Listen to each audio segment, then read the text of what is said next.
Our family has ruled this land for generations while protecting the desert emerald.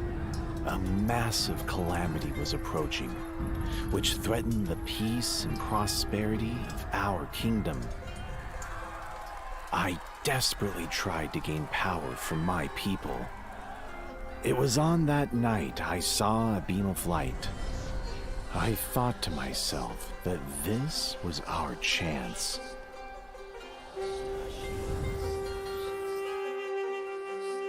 Actually, it was my chance, and I made sure to grab hold of it. Our pharaoh had disappeared without a trace, leaving only a message: I will bring back hope. The whole kingdom was met with despair. Hope? Hope can be achieved only by our own hands. It was me. I took our people out of this disaster and restored our kingdom's wealth. I am the rightful ruler of this land. The best pharaoh is a dead pharaoh.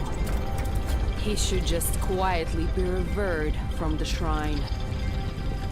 Return? I will not sit idly by. I won't have it. I won't let anyone take what I've earned away from me. I'll oppose them with all my might, no matter who it is.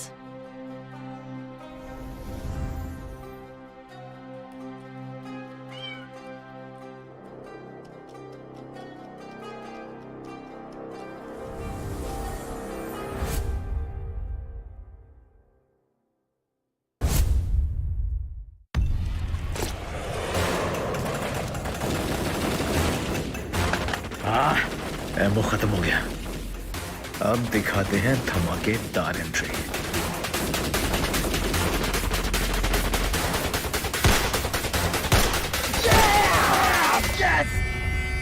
Sorry.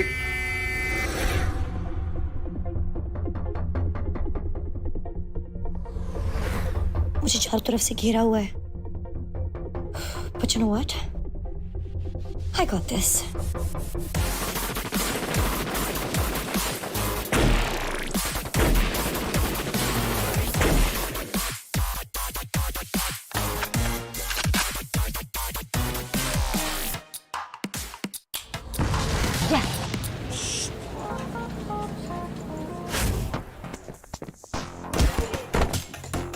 ऐसे भी क्या जल्दी है? अभी तो game शुरू हुई है।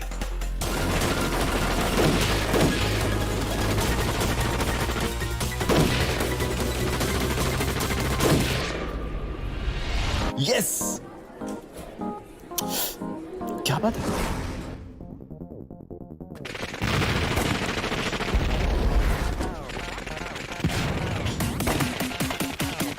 शुरू तुमने किया था, खत्म मैं करूंगा।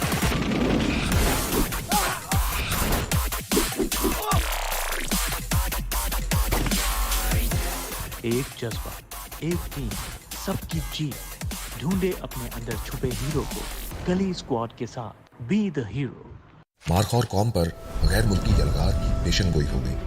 इसलिए छोटा मारखौर अपने बचपन से ही बहुत मेहनत से तरबियत करता है।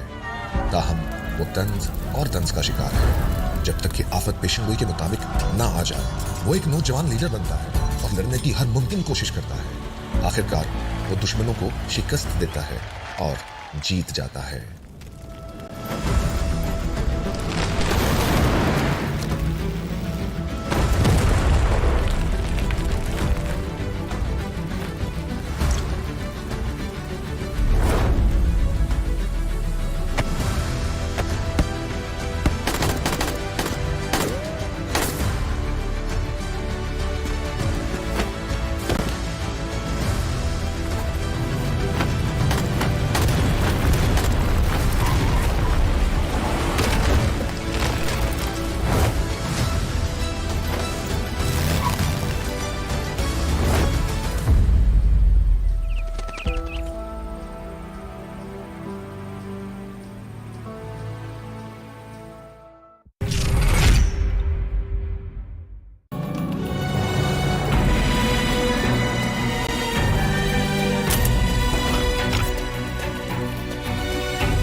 यहाँ #1 रहना एक जरूरत है।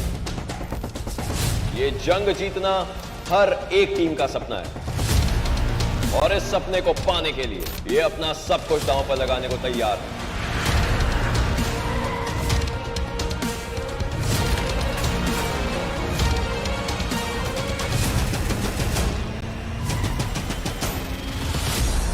Pakistan is ready for the ultimate action.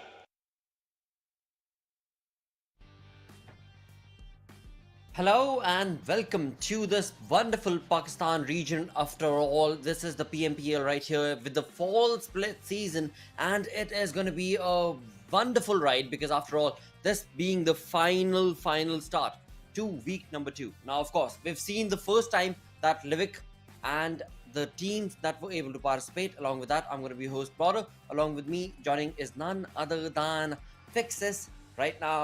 And Fixes, now you casted that stream and you casted that game. Did you anticipate that sort of performance, or did you think that things were a little chaotic over there? Little is an understatement, to be honest, because right from minute 1 till minute 15, we just had fights all over the map. Especially, I mean, the result was, however, inevitable. I did manage to get the chicken dinner, and for all the good reasons, we could see that 1v1 coming down towards the end. But Quraysh did put up a really good fight. But putting everything aside, it's week number 2, right? As we have already been talking about it, the points have been reset. We've got a set of new groups this time, not the same ones that we used to have in week number 1. So this time it's going to be a little bit divided, considering the groups were done in terms of how you placed in terms of the overall standings at week number 1. So it's going to be interesting to see how teams are going to be racking up the points. Teams that did not, or rather could not, get enough in week number 1, they know where their mistakes were, and I hope they're here to rectify that. Absolutely. Along with that, of course, when it comes down to this PMPL, you know for a fact that we are looking at a different format altogether. Yes. The Livik map that we spoke about, that Fixes spoke about, is all categorized into a different format, and that format is going to be explained right here, right now, with this wonderful video that's going to be displayed right here in front of you. हम एक बार फिर से वापस आ चुके हैं एक और PUBG mobile के सीजन के साथ, जहां पाकिस्तान की टॉप टीम्स अपने रीजन की बेहतरीन टीम्स बनने की कोशिश में मेहनत करेंगी।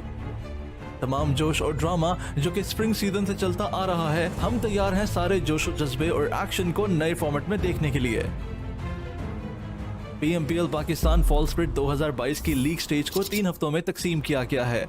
हर हफ्ता 5 मैच के दिनों पर मुश्तमिल होगा और हर रोज 5 मैचेस खेले जाएंगे।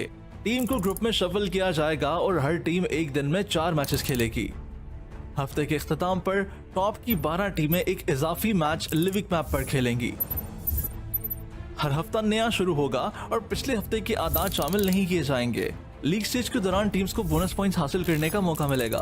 यहाँ 4 मौके बोनस पॉइंट्स हासिल करने के होंगे, 3 बार हर हफ्ते की दर्जाबंदी के हिसाब से और 1 बार मजमूई दर्जाबंदी के हिसाब से। 3 हफ्तों के इख्तिताम पर टॉप की 16 टीमें अपने कुल बोनस पॉइंट्स की बुनियाद पर फाइनल्स में चली जाएंगी।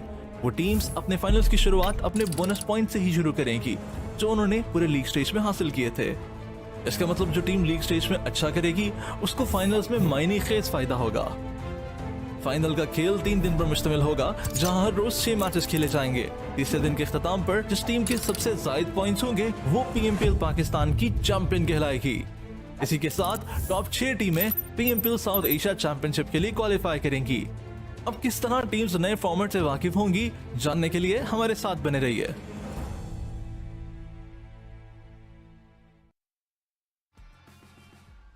Well, again, there we go. Now that's the introduction to the entire realm of what's going to be played in the next 2 weeks, 3 weeks, in fact, because 2 weeks, and then the final 3rd week is going to be the finals itself. Now, Fixes, how happy or sad are you based on how the change has happened in terms of the entirety of the format? I think there's no reason for sadness anymore, because people now, as you can take a look at the schedule, we'll talk about that. But yeah, I like you've been saying, right? It has been panned across 3 weeks. Then we have the Pakistan finals, and that's where the action does not stop, because right after, just a week break, and then you've got the PMPL SA Championship. So the top 6 teams from Pakistan will be partaking in that, and we know a lot of things are on the line. The money, that's $100,000. The first position getting 10,000, second 6.5, and third 4.5 thousand respectively. And even for the MVP, we have something in separate, $1,000 for himself. And every team participating in the league stage is gonna get $2,500 per team. So this pretty much answers it, right? You're get the same money, but those points that you need to earn, that becomes really crucial, Blocker. Absolutely, and along with that, of course, we do have the bonus points. Now, the bonus points, viewers, keep in mind, it's all focused on the Livik map that was played from a few select teams, and that's going to be focused on the top 12 teams. Now, in that, the first time that we had this bonus point distributed, we had, of course, I8 walking away with that chicken dinner for themselves, and of course, behind them was Quraysh Esports, and then came in Regicide. So now these points that they've been able to accumulate, they will be helping them in the grand finals. The grand finals will start off with, for now at least, 10 points to I8, 8 points to Quraysh, and so on and so forth. Now that is what is going to be focused, because in the end, this is week number 2. It's a new start for all these teams. At the same time, they want to be able to participate in that Livik map. If not, then things are going to get convoluted for their side. With that, we do have the last week's storyboard on our screens, where I8 were able to dominate. I mean, come on, talk about domination, Fixes. This is haphazard. I have no idea what to even say. 346 points for the side of I8, and then of course is going to be Magnus Esports with 260 points. And after that is a league of their own, where we do have Team TUF, Quantum Rage, Team BABLU, QWERTY, Redside, 3X, Team Star, as well as Freestyle, respectively. I mean, at this point, the moment you took that pause, I realized where you were getting that at. That was the kind of a message that was put forth by the players of R3D Esports, right? Sure. They are here to win. That's it.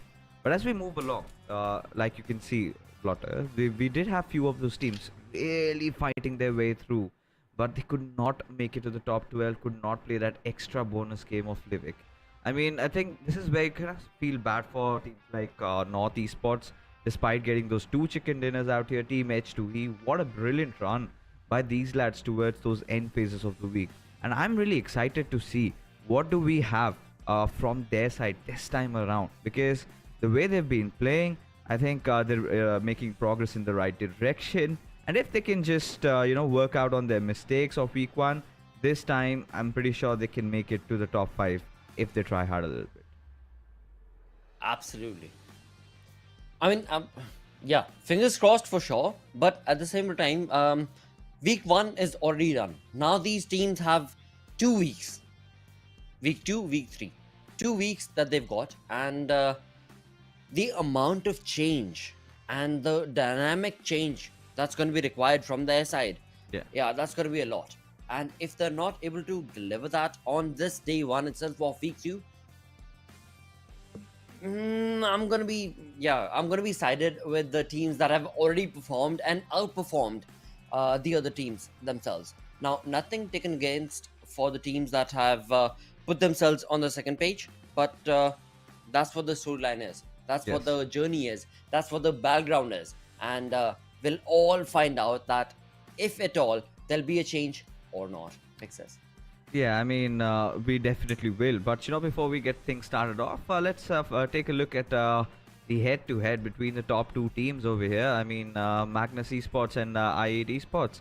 And we can see that difference, right, in terms of how they've been playing. Look at R3D Esports. True. Ever so consistent, maintaining an average survival of 21 minutes 46 seconds out of 20 games that you played, or rather 21, is no small feat. And look at the points that they've also accumulated. So that shows you this team is a team to be reckoned with. And not just that, Lakshay, the way they had been playing every single game, even if they missed out on chicken dinners, you do remember, right, how many top 3s, top 2s they collected for themselves, right? and that is clearly evident in terms of our position points that we have.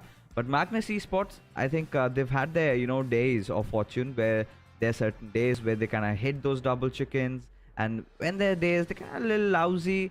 So a little bit of more consistency is needed from Team Magnus's side if you have to put them along with Team IA. So if they do that, then they're really good to go. They can possess a threat to IA in giving them a run for their money. But otherwise, I don't think it will be happening anytime soon.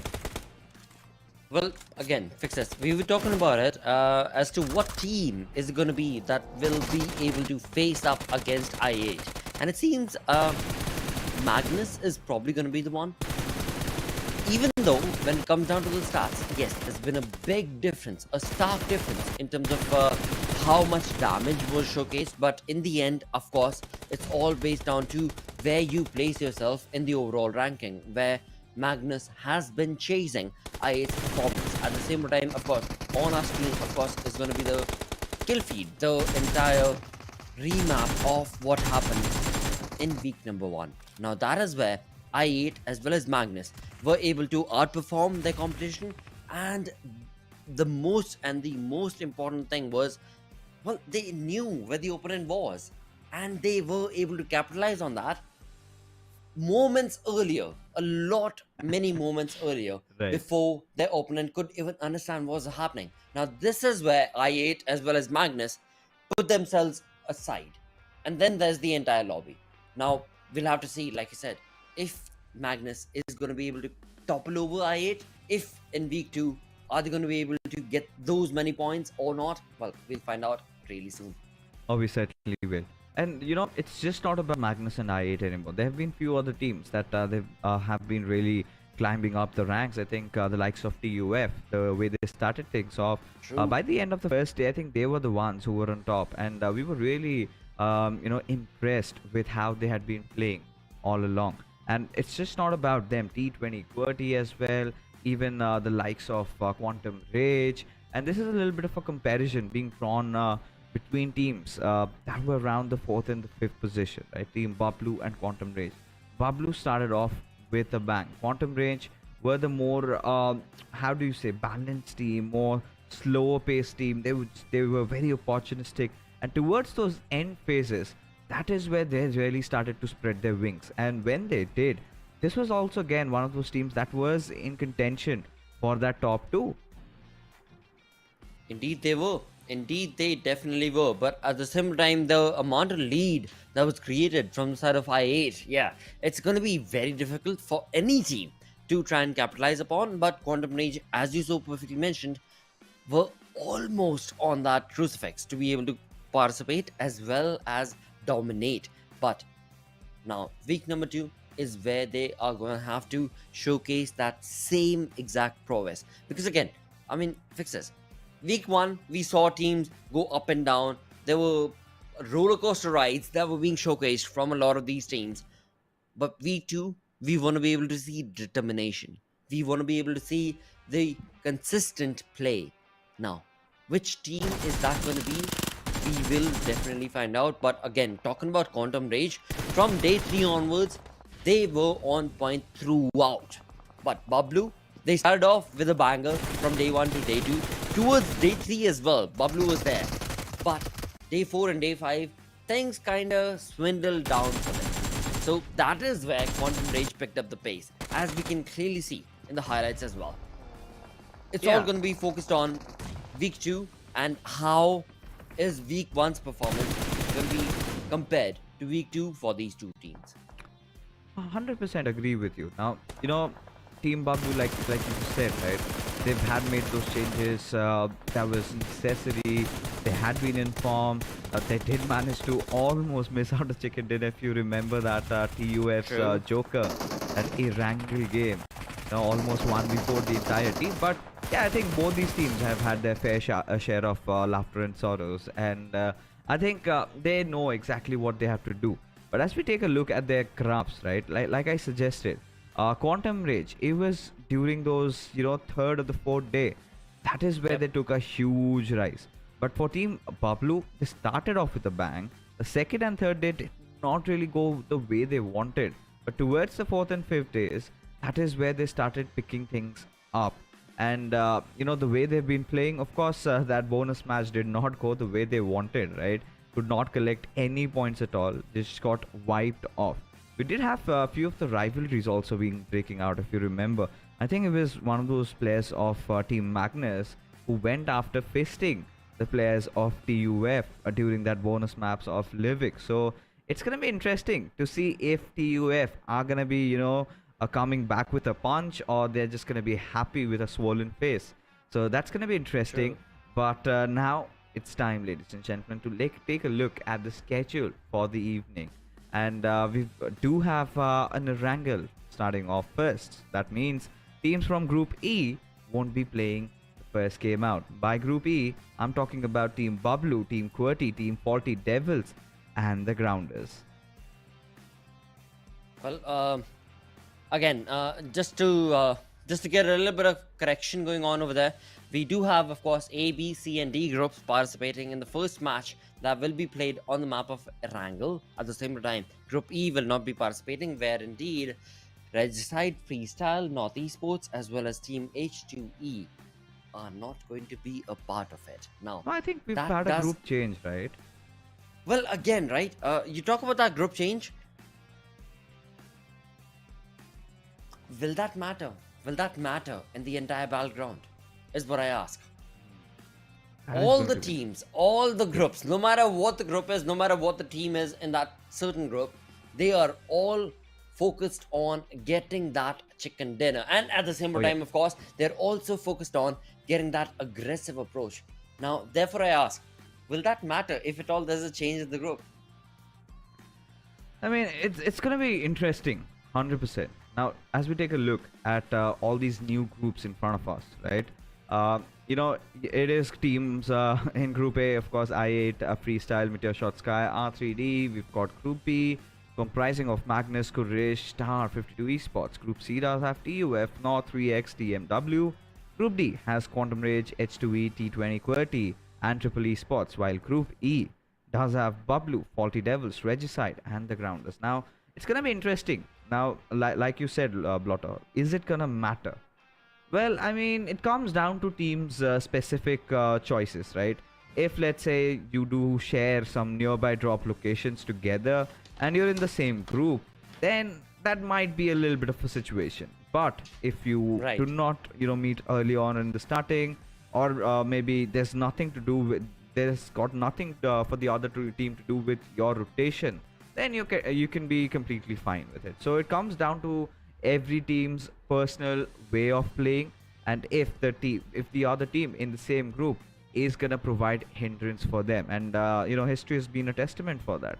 Every other team that they were dropping beside each other, somebody else is in the same group, you've got to play all your matches with them like that, and then it becomes a nightmare because your rotation timings get a little off. Maybe you engage in a fight and then they come and third party you. There are n number of possibilities.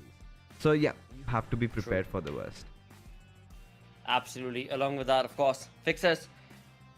Well, you've already got 2 predictions done. Yep. Can this be the third one? Please let us know what team are you going to be picking for this chicken dinner. It's gonna be a first. It's gonna be the first game, right?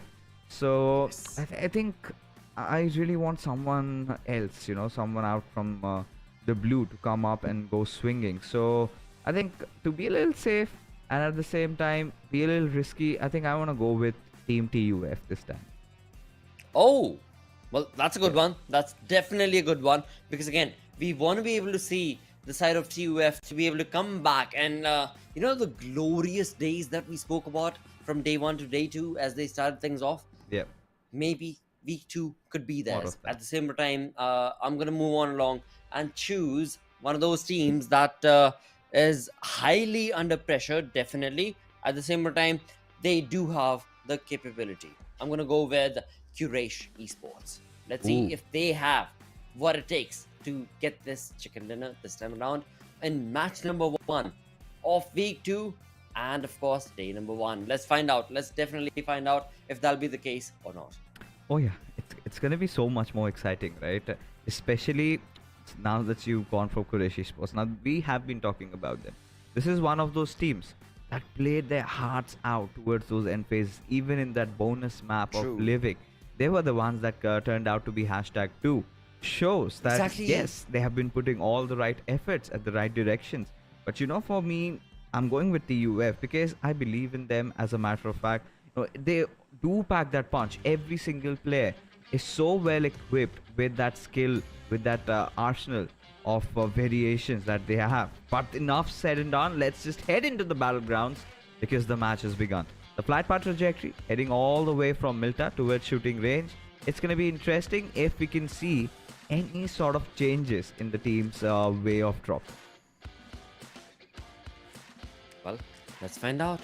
Of course, when it comes down to the southern side of the map itself, on the military base, we do have I-8 as well as Metershot, and they are not going to be changing that exact same location. At the same time, we do have, of course, Quraysh Esports making themselves a two-man split towards Milta Power as well as the southern side of the map. Now, at the same time, the entire map itself is being kind of dissected, but majority of it is being focused towards the northeastern side of the entirety of the area. Now, we know for a fact towards the northeast, Stalberg, Kameshki is where 52X Rage love to go to. Same is the case for Star Esports as well, as they always pretty much find themselves towards Savoni and Stalberg. But this time around, based on the zone, yeah, this is going to be a very comfortable zone for all the teams, because right now it's all focused on who is going to be the one who will find themselves in the center of the zone. At the same time, who are going to be the ones who will find themselves outside. Now, talking about outside the zone, we do have TUF, we've got H2E as well as TMW, who love to go towards Arky. But Fixes, I'll ask you this. Do you think week 2 there could have probably been a change in terms of the drop location for TMW?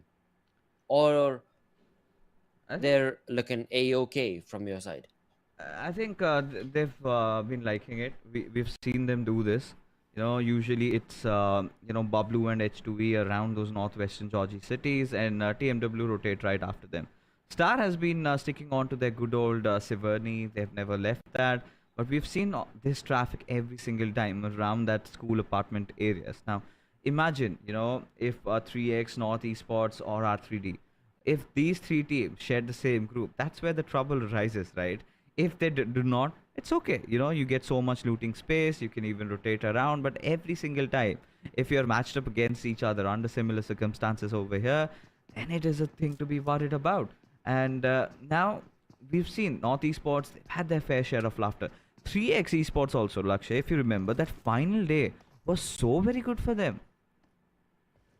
It definitely was. Again, you talk about 3X, the way they were able to dominate, not once, but twice, in terms of the way they were able to get those games working for themselves. The first game itself on day number 5, right, which was played on Miramar, they were second with 8 finish points to themselves.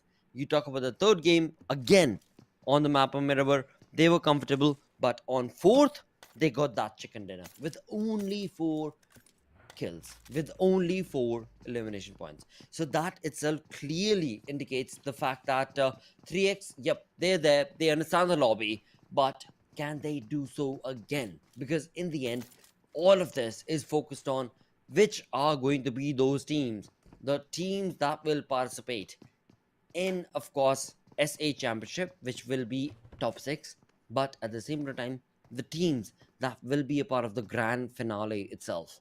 Now, all these teams, they're trying their level best, but again, we'll have to just wait for it. I do not want to name names, but we are going to have to wait for it to understand which team is it going to be. 3X looks very confident, looks very comfortable. They could very well be there, but week 2 is a different occasion altogether itself. Will there be a team that will stand up against 3X and their approach? Well, we'll find out surely. For now, of course, as we look at that mini map, or rather the map itself, we do have, of course, North Esports along with Well, again, it's all focused on will there be a first blood situation or not. You talk about Team Star, they've got a fanned out approach, yet at the same time, they are in the zone. You talk about Quraysh, they've got a two-man split, yet they are in the zone. You talk about T20 Qwerty, who love to go down towards Lipovka, they're all together. And there's no team in the vicinity to be able to stop them in their tracks. So it seems like fixes. Week 2, it's going to be a little bit of a slow snail pace performance coming in from these teams because they've understood what their opponents are and they're going to be taking their merry time before they jump into the aggressive stance that we know Pakistan for. Oh yeah, for now, I mean, it's the first game. Everybody knows the intensity of the situation. They want to have a good start. They do not want to do anything careless or reckless and end up going outside the lobby. So somewhere down the line, it is all about all these teams trying to go around with their rotations.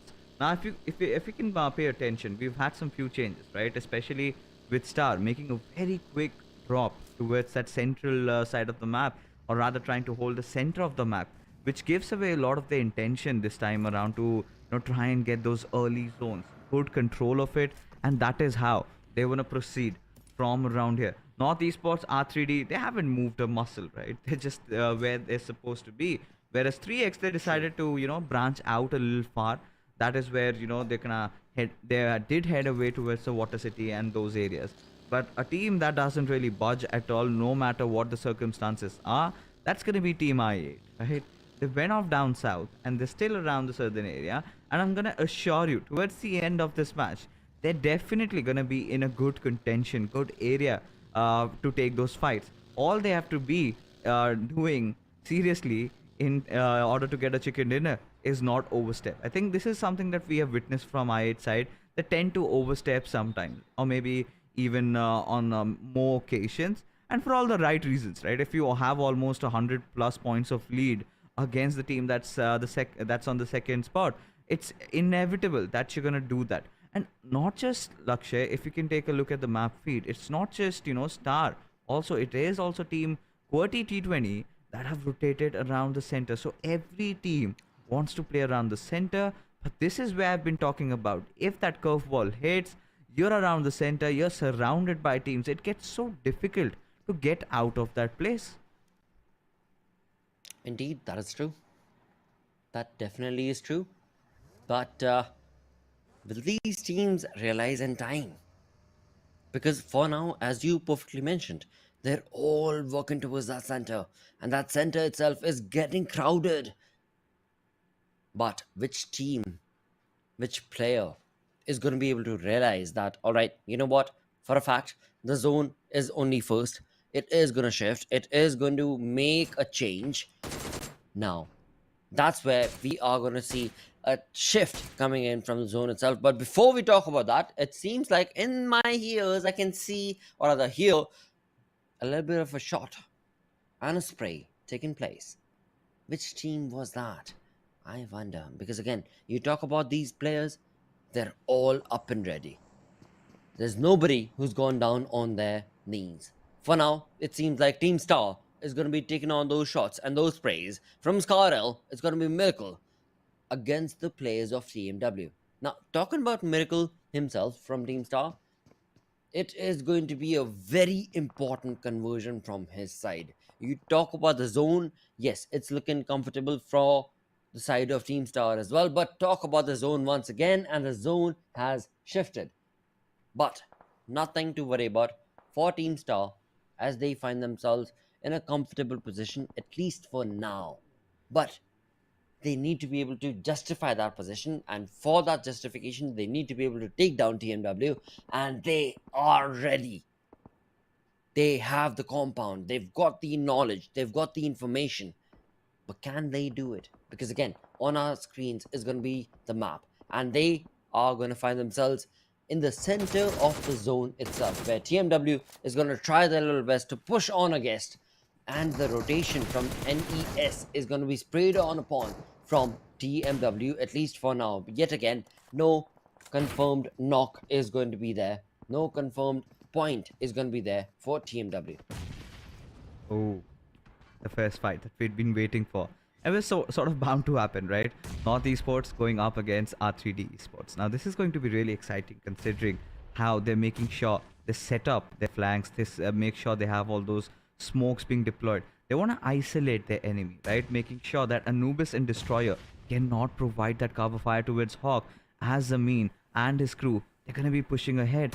Hawk, well, his position has been a little compromised. They know that he does have that high ground area that was on the rooftop, but once you have that information, you could just preemptively cook a grenade in that direction and make sure that it lands right on his face. And courtesy to those smokes, R3D's, the other boys, Destroyer and Anubis, could do literally nothing about it. True. They were caught. They had no idea, or rather, I mean, I'm sure they had an idea as to they were being sprayed upon, but at the same time, they could not do anything. You talk about that cover fire for R3D, there was none. There was nothing available from their side. The only cover fire that they had was Hawk, and Hawk went down. That means the misery now has started against the players of R3D. The entire compound is being surrounded from the side of their opponents. Now, NES, the way they're approaching this, there's A-OK fixes, but again, what do you think about this? Because again, there's this small little area that NES is going to have to cover before they can get that flank angle against R3D. Now, R3D Anubis is waiting for that. He is definitely waiting for the side of North Esports to be able to cover and overcome that opportunity. But will that be allowed or not? For now, North Esports keeping a very keen eye at the angles, yet at the same time, they're keeping a backstep. They're making a backstep approach against R3D. They were able to, of course, get that 1 point confirmed. But now, can they convert this into a 4-point lead for themselves? Because R3D's players, they are ready, they are prepared, they have the angles, they've got the information, but they cannot do anything. What do you think, Fizzers? Like, what exactly could R3D Esports do to be able to either dominate against North Esports or walk away from North Esports? What should they do? You know, at this point, all they have to do is let North Esports take the first step. Let the players aggress at their direction. Do not give another knock, because if another player gets knocked down, it's done and dusted. So, or else, you could just wait for North Esports to be shooting at somebody else and then maybe try to find those angles. Or the third and the best one, the team go for is retreat. Get the hell out of there. And I think R3D have opted for the latter, and they have retreated from that compound. And for all the good reasons, because the zone, Lakshay, this is what I was talking about. It has taken a shift. Now, the teams that are on the central side, they're going to have such a tough time. While the other teams that are around the edges, they won't even budge to rotate easily. Now, with the circle, with the curveball hitting towards the northern areas, now teams like H2V, TUF have so much good grounds to fight. Even the likes of Magnus, you've got that little bit of a high ground advantage going in your favor as well. And there's also chances where, you know, Team Magnus can go after I8 given the right circumstances. But what's really not changed is the dismal start of Team Metershot X Sky, where they have again lost out on a player while rotating. Indeed, they have. Talking about the zone itself, we do have 52 Esports looking very comfortable. At the same time, on our screens is going to be TMW against the players of TUF. Now, TUF themselves have taken a spot and taken a drop. But at the same time, for TMW, it is going to be a chaotic mess because they are surrounded right now. TUF is all over their compound. TUF themselves have taken a drop as Thor goes down. But at the same point in time, TMW have no way to go. Two of their players go down, and the third one, the final one, going down the drain means they are going to be the first one to get eliminated. That means TmwEsports is going to be the first team to get eliminated on the 16th spot. Along with that, you talk about that zone itself. We do have 52 Esports. I'm so hoping for 52 Esports to be able to capitalize on this position for themselves. But on our screens, of course, we can see FS Freestyle, one of their players, which is going to be a new one, the addition is gone down. That's going to be Zerwaf, and he is being damaged by the Blues. At the same time, the three other players from the side of FS, or rather two, my correction, because Mom2 is already gone down. That means Dolan and Zen are the only two players who are going to have to take on the shots against the squad of Magnus. Now, Magnus themselves are being very, very keen, but little do they know, 3x is on the line. 3x is trying to spread their wings. 3x is the team that's going to be able to capitalize on the situation and bring in this fight for themselves. Will they be able to do so or not? Because now it's Magnus against 3x. With that, a change in pace for the zone once again, and it is going to be H2E finding themselves in the center of the zone. Yeah, along with even TUF, right? And TUF even has a better one. And this is what I was talking about, right? Magnus, the position that they were holding, they have so much information fed to them. And now all they can do is either decide to go after 3x or just move in their way, still maintain that little high ground. They still can play around with it. But look at Wasi, he's already going all out, and seems like it is a ramming right at the players of Freestyle. So Magnus have decided to take that first compound fight. The objective fights are on, as now the Molotovs are being spread across. People are trying to burn each other up into crisp, as Magnus, well, they are aware of Freestyle's presence. It's just about making those right moves. Has heard his footsteps. There you go, spraying at his direction, and has managed to deliver that fast knock faster. And he is not going to stop just at it. Needs to have his weapon on himself all the times, because there's still one more player right at the first floor. Indeed, there is. Now, that is something that the entire squad is going to have to line up for to be able to capitalize on that situation. At the same time, as you perfectly mentioned, TUF find themselves in the center, whereas 3x, they're trying to marginalize their possession, the TUF's position, against them. But can they do so? At the same time, on our screens is going to be Quraysh Esports taking on a perfect opportunity right here from Jaguar, as he knows exactly where NES's players are, and they're trying to make that rotation, and there's no way they're going to be able to capitalize on that, because North Esports is 1, 2, 3, they go down. Maxi, the only player surviving, down to almost a sliver of an HP, and never mind that, because it seems like the end is near for their side, because Jaguar is on their hunt. Look at that smile. And the hunt is finished. The hunt is finished. What a play from Quraysh Esports' Jaguar right there, getting 4 elimination points for himself as well as the team. I mean, talk about living up to his name, right? He was in the hiding, searching for his prey, just waiting for the right time to bounce. And just when we were talking, 52 Esports, they were clearly out of options, so much out in the open, and had to push directly. Guess what? Did not have vehicles to play around, and it suddenly just backfired. And now survived by one of those players, and he's even outside of the play zone. And H2E, they have also taken a loss as Team Star. The vehicle's burning and the players are on so less HP, but Assad, one good grenade could just redeem himself and his entire squad. Over here, as JD is taking some massive amount of damage, smokes have been deployed, as Triple Esports might decide to push at their direction anytime soon. God Fury outside the circle, got spotted out by JD, has now been taken down.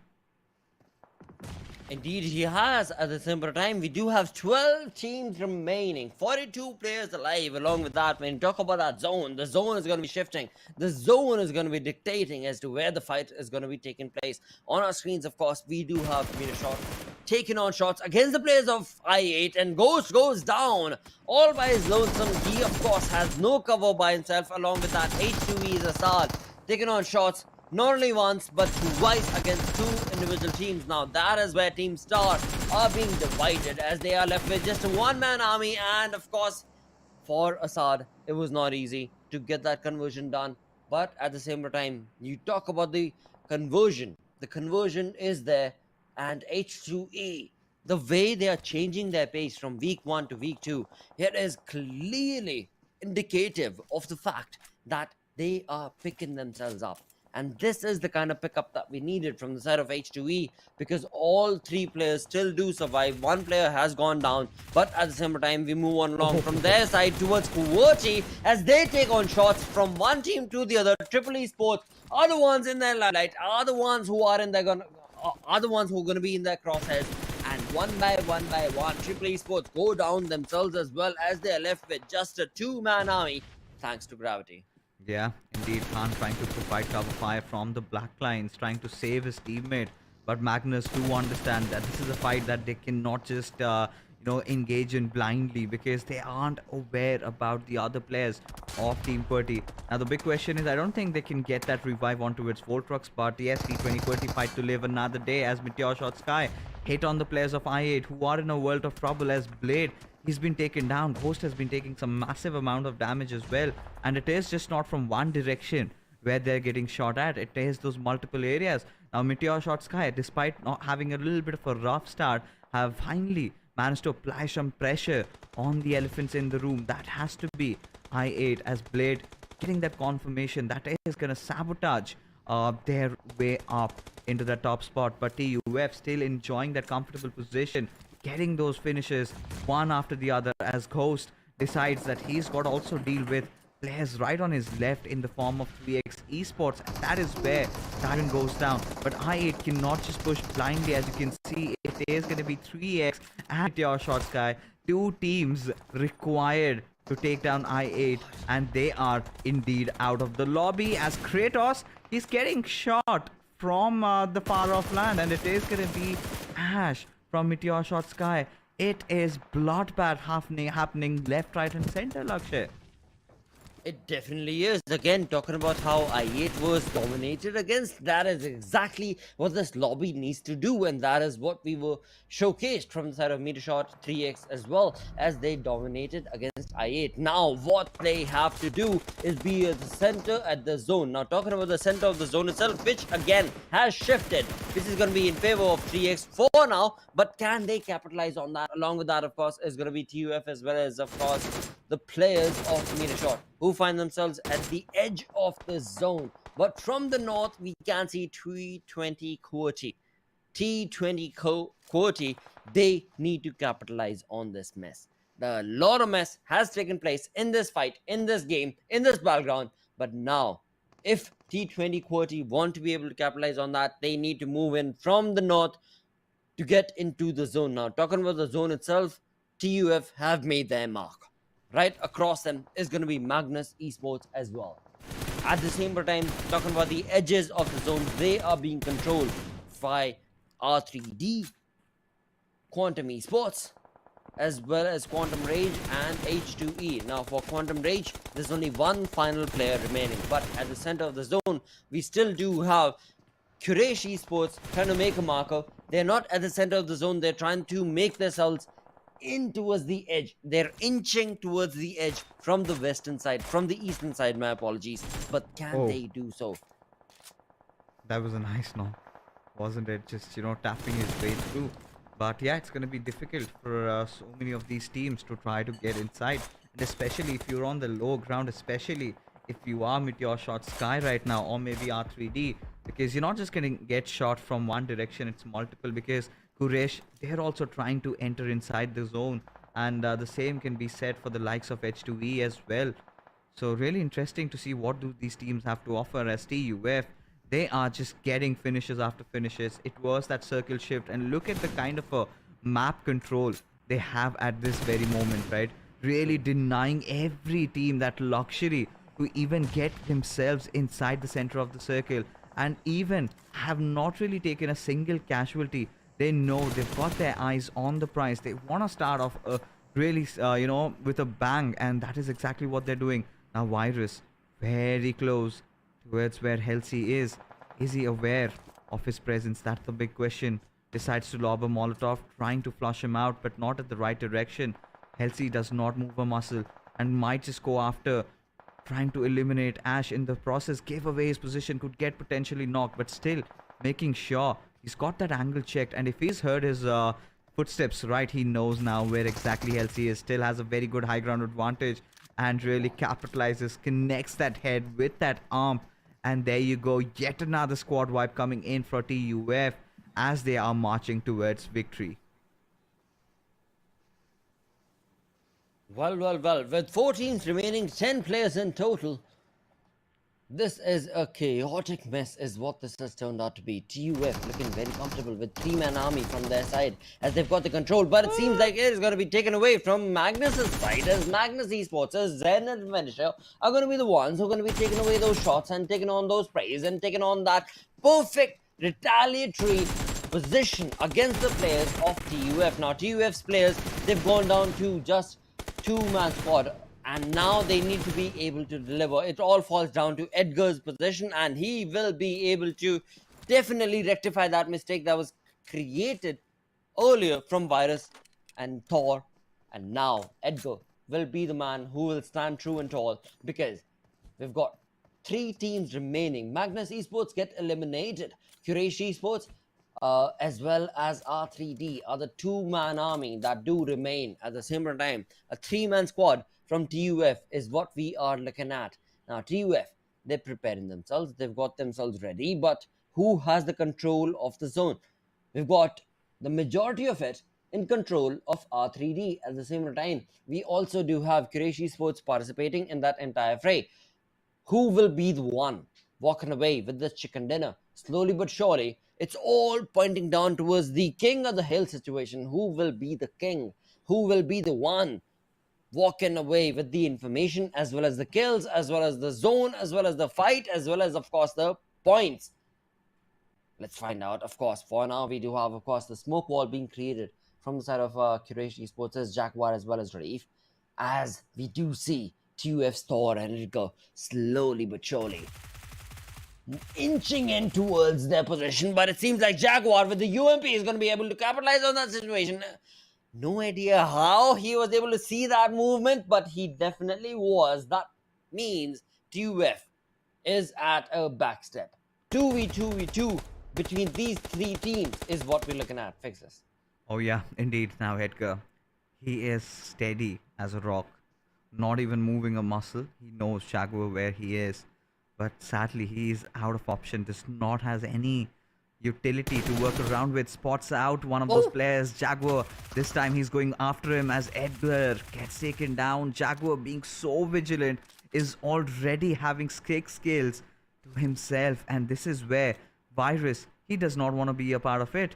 He's just hoping for maybe R3D to go after Quraysh, because now Quraysh have taken that advantage into the game and could be possibly their first chicken dinner over here in week number 1. But for now, TUF missing out a little bit on those, well executed strats. They are paying the hefty price. They were the ones who had the best advantage, best position, had 4 of their players alive, now reduced to just 1. Now Quraysh, still Jaguar proned in, would try to get his comrade back up alive, but Virus, he cannot make any movements right now. It's the best time, he knows that, but we also know Destroyer, he is watching everything happen right in front of his eyes.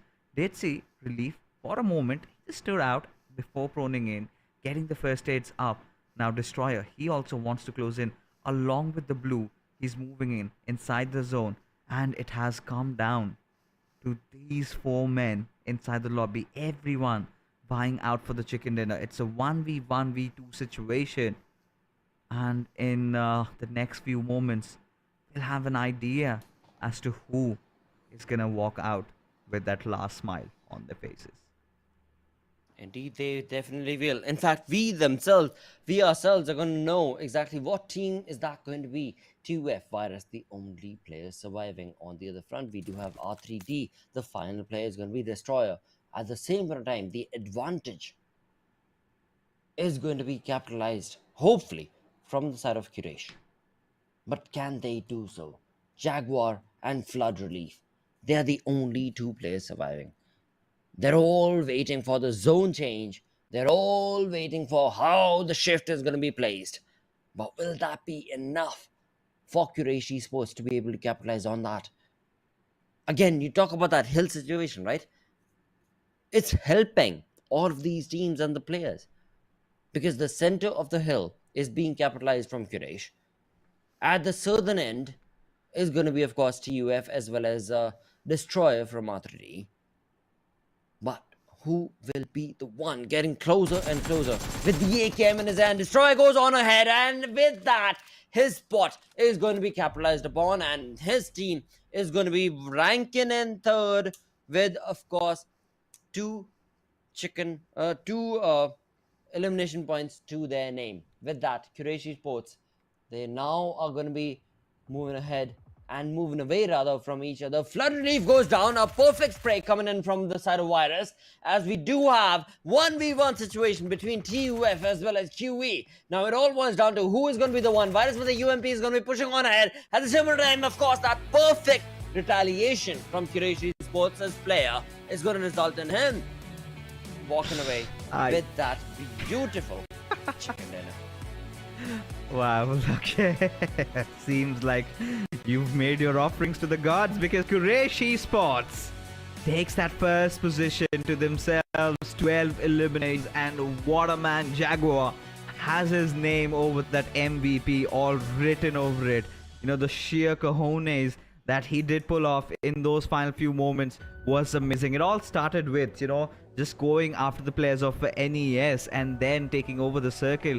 Afterwards, chipping away TUF one after the other, got the better out of R3D as well, and have also increased the +1 on your predictions out there. It did come down to R2, and I was low-key expecting, you know, clutch it, I just clutch it. You can do it, and he messed up. I mean, he got a little impatient over there, but still, you know, Jaguar being very careful.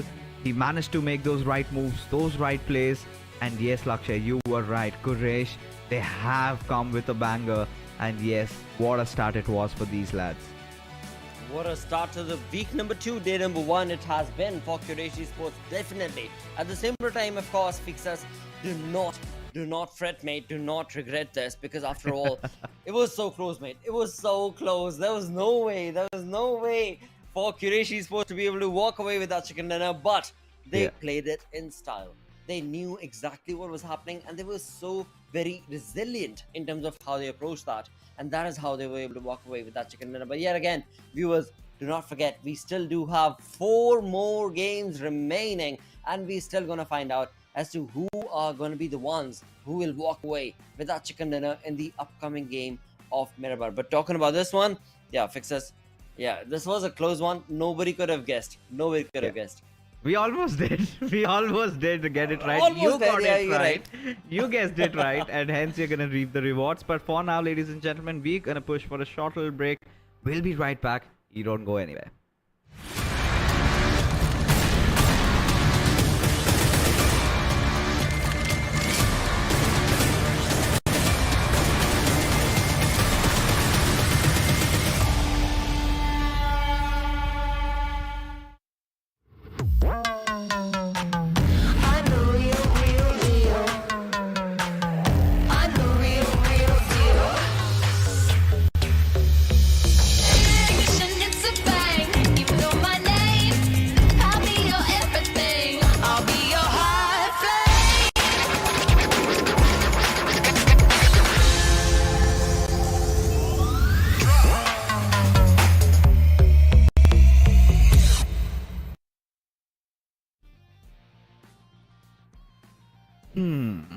What a first game it was. And a huge shout out to our sponsors. That is Oppo Web21 Pro, who are also the sponsors of this match and this entire tournament of the entire PUBG Mobile Pakistan Esports region, right? And it is one of those phones that kind of matches with the jacket that I'm wearing. And yes, I was talking about the MVP. It could be nobody other than Jaguar. 7 eliminations, almost 1,000 points of damage. This lad was all over the place. Again, you talk about the way Quraysh Esports were able to dominate. This was the perfect game that they needed for themselves. And that is what is going to be pushing them, as well as, of course, motivating them to get these sort of games back to back in week number 2. At the same time, you talk about the MVP. Of course, we do have Jaguar from Quraysh Esports. At the same point, we also need to bring up the players, the top players from this entirety of the game. Jaguar was right there on top with MVP with 7 elimination points to his name, but then following him very closely is going to be the players of TUF, Edgar as well as Virus, with 4 elimination points of their own. Fixes. Oh yeah, and I think TUF were all there. Almost. It did come down to the 9th circle. It was really, it boiled down to the wire. But yeah, it was just the player who had showed more resilience, more calmness in that situation that did come out strong. It was Jaguar. And I think the way he started off, I felt like, this lad could do something miraculous. And that is something he did indeed. As we take a look at the match rankings, Quraysh Esports right at the TBD top. TUF with that second position with 26 points. Despite having more eliminations, it was just that one elimination point that they missed out on. Otherwise would have shared spot, would have taken rather the first spot in fact. But for Magnus, I think yeah, it was 14 points for them as well. But I'm really happy about R3D. If you remember how things started off for them, they were directly having a back foot for themselves, losing out on one of those players. But still, it's such a good recovery. But a few teams that were really unlucky this time or were in a bad position, I think we have to talk about I8. But that is where, we have to give that assurance to the I8 fans, because this is how they roll. This is how they start. They make your opponents feel like, yeah, we are exposed, we are vulnerable, maybe this is not our week. And towards the end of the day, they get a chicken dinner and they just rampage their way through the lobby. Fixes. I'm gonna have to stop you right there. Of course, we do have the Oppo F21 Pro moments on our screens, but again, at the same time, I8, the fans, feeling left out. Mate, they've got a 100-point lead. There's no way they're feeling left out. If you honestly are feeling left out, I8 fans, woo hoo hoo. Because again, the teams, the opponents, they're nowhere close. Fixes. I mean, correct me if I'm wrong, mate. Yeah, see, this is how, we've been talking about, like, it's a fresh start, right? In that aspect, if you take a look, you are starting off from the scratch in every single week. So they're starting from 0 points this one. Yes, those points that they have accumulated for themselves, we know they're going to play the grand finals even if they do not play for the next 2 weeks. That is 100% guaranteed. They are going to be in the top 16 and nobody's going to take that away from them. But the question comes about, being the most dominating team in the lobby inside this tournament, right? I8 it has always been about them trying to make a statement, because time and again they've proven that they are the best team in the Pakistan region, at least barring the last time when they could not make it.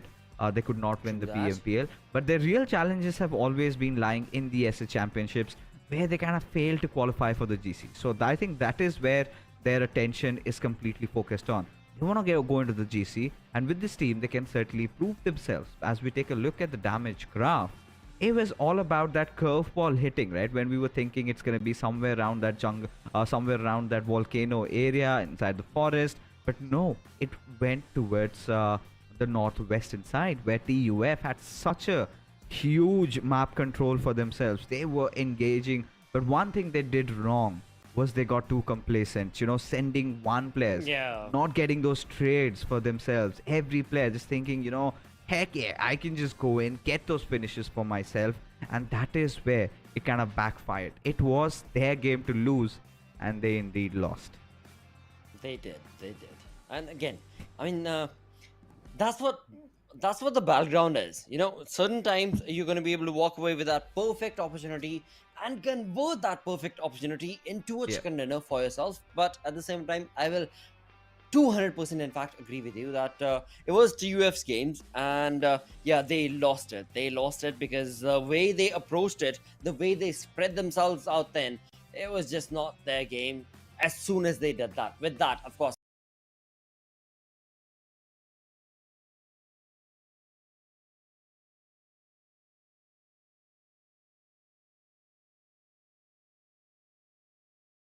away with that chicken dinner. But this Miramar game, Success, things are changing now.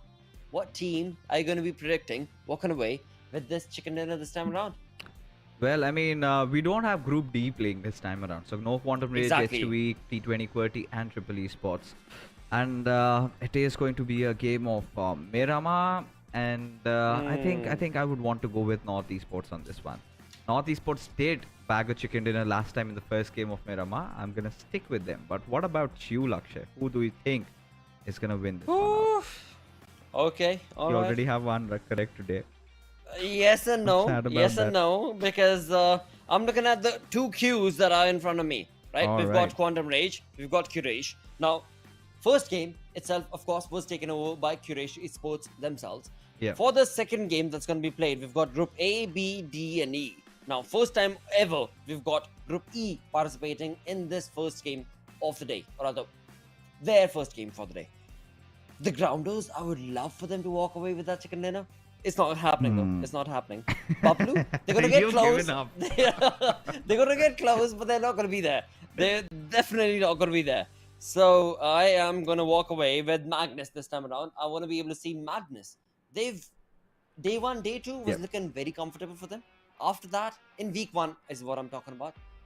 Things kind of shied away from their side. So I want to be able to see Magnus perhaps this time around walk away with a chicken dinner. But of course, we're gonna have to find out after the end of this Miramar game, if at all they have the capability to do so or not.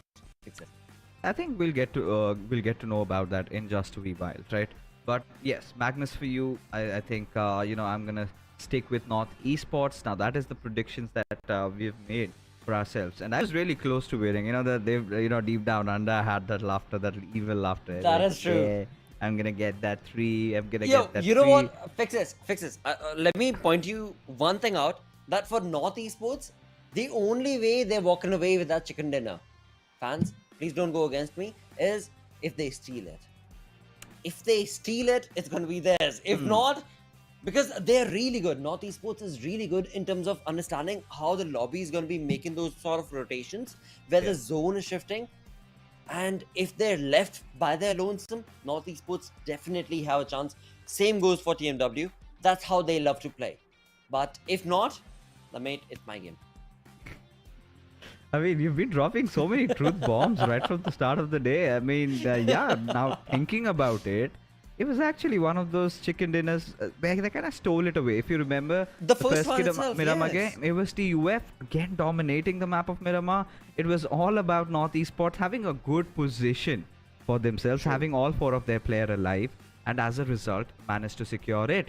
So, yes, you are definitely right in speaking about the fact that they'll have to steal it. And the way they started off, they were looking like, they wanted to put forth a message for the teams. They wanted to establish the dominance. The way they went after the players of R3D, I really felt maybe this could be the North Esports that we all wanted to see, because at a time they were one of the most dominating teams.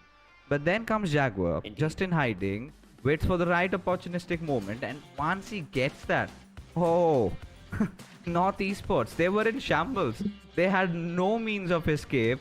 They were just waiting to beat their makers, and that they did. So, trying to get over that really bad start that they have had. Finally, ladies and gentlemen, we have taken it up to the skies. The flight path trajectory all the way from Puerto Paraiso towards Torre Almuda. And all these teams that cannot want to go towards that western side of the map, oh, they've got to find their vehicles. Oh, they better. They better be able to do so, because again, when it comes down to the flight path itself, it is majorly, of course, as Fixus mentioned, focusing towards the eastern side of the map. Now, we know for a fact that when it comes down to the map of Miramar, it is the largest map available in terms of the pool of the maps. And this is where 52 Esports, they are going to be at the backline. They love to go towards the extents. They love to go towards ruins. They love to go towards the edges of the map. But this time around, that's not going to be the case. At the same time, on our screens, of course, we do have teams making those sort of perfect rotations. And look at that. What a play from the zone itself for the PUBG gods. This is incredible for week 2, because I'm loving it, mate. I am loving it. 52 Esports, they're going to be raging. The rage that's gone away from their name, that's exactly what they're going to be feeling right now, because they love to go towards ruins, but this time around, it's been stolen away from their side. Oh, God. Ouch! The ouch gods are in for moment some is what it mischief. is. And oh, what do I say? It's a Montenuevo circle and has those tendencies to kind of end around those hilly areas, right? Eastern side of El Pozo, those hills, they're going to be really crucial if you have to win this game. And I think the grounders will have to make some quick rotations. Even if you want to, I would suggest the teams that directly go over there, go over towards Montenuevo or El Pozo, try to take over those compounds and maybe start your loot. But for Team North Esports, now we do know they share that huge city of Los Leones with I8, but we haven't really seen both these teams fighting it out in the early stages of the game. Let's see. Let's see if that'll be the case or not. You know the best part, Fixes, this time around, compared to week 1? There's no team in the vicinity. That's the best part. There's no team that's going to find themselves in the center of the zone. They're all making a rotation, or going to have to make that rotation from the eastern side of the map itself. And knowing the fact as to how big the map of Miramar is, oh, I'm loving this. Oh, I'm loving this. I have no idea if the prediction comes true or not. But at the same time, the way this map and the zone is being drawn out, yeah, it's going to be chaotic. It's going to be a mess. A lot of these teams, I hope, are going to drop down based on how they make that rotation. Because again, we know for a fact, North Esports, I8, love to go down towards Los Leones. That city is outside the zone. You talk about the northern side, we have, of course, Campo Militar taken over by the side of Metershot Sky. Again, outside the zone. They love to make that late rotation from their side, from Metershot Sky. We'll see. We'll see if that's the case or not. Because right now where they're at, they're at least 2,000 plus meters away from the zone itself. And by the time they get that loot segregated and sorted and then start making that rotation itself, yeah, it is going to be a very turbulent and chaotic rotation from so many of these teams. With that, we do have NES, a team that we spoke about earlier, that's going to find themselves at Los Leones themselves, 1,000 meters away and very close to their vicinity, of course, is going to be I8. More than the loot, I think they will have to search for the vehicles. Because if they do not get it and I8 rotates faster from them, I think they can just try and gatekeep them. And it's going to be so much more tougher, True. especially with TUF landing off at Chumacera. Now, that is one of those areas where they really love to drop at. And if they can spot them out, I think few early eliminations for them, and that works in their favor. But for I8, they seem to have found their early on mini buses to move around, and that's how they're going to traverse, as we are witnessing a migration coming in from that northern side, right? It is the players of Regicide moving in, TFT, they have taken over the El Pozo region, 3X Esports, I think they also started the day with a shebang, right? We really felt they were getting very aggressive. But Lakshit, right when we were thinking, yes, this is the 3X we wanted to see, they took too much on their plate and suddenly were just outside of the game. Oh, boo-hoo-hoo. See, that's what it is. That's exactly what it is. Because again, you're in week 2. Right. 3 weeks is what you get before you participate in the grand finals. This is the second week. This is the intermission. At the same time, the intermission is so huge and important. If you're not able to participate in the games, as you perfectly mentioned, then things are going to go wrong for you. Definitely in week 3, because you do not want to put up that pressure for yourself. And with that, we've got Red Sides Nocto taking on Scarlet Shots against the players, not 1 but 2. As we do have TG, the Grounders players, going down. Jalsa has already gone down to his knees at the same time as Sue. But 2 players do still remain, Evil Boy as well as Mr. Black. Now we can see on our screens Evil Boy trying to maintain that sort of a marker, but can he do so?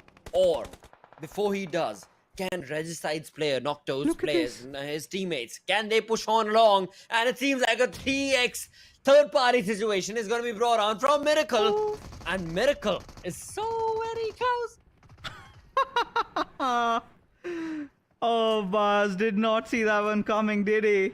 And so did the players of the Grounders. And we have been talking about 3x engaging in those third parties, and that is exactly What is happening right now? Evil Boy has got nowhere to run and hide, has to meet his makers, will fall down to his misery as he goes down to that grenade. Mr. Black has been spotted in the pharaoh fray, but look at Ashad. He wants vengeance. He wants to redeem himself. As Jalsa, he is going to be moving behind, or is he trying to just bait him around, as he is also going to fall to the ground. And one after the other, 3x Esports, they are having a fest. This is a blood fest, Lakshay. You know, Miracle, 3x Miracle, he's got work. He's got God's work in the making. He's got the name already set up for him.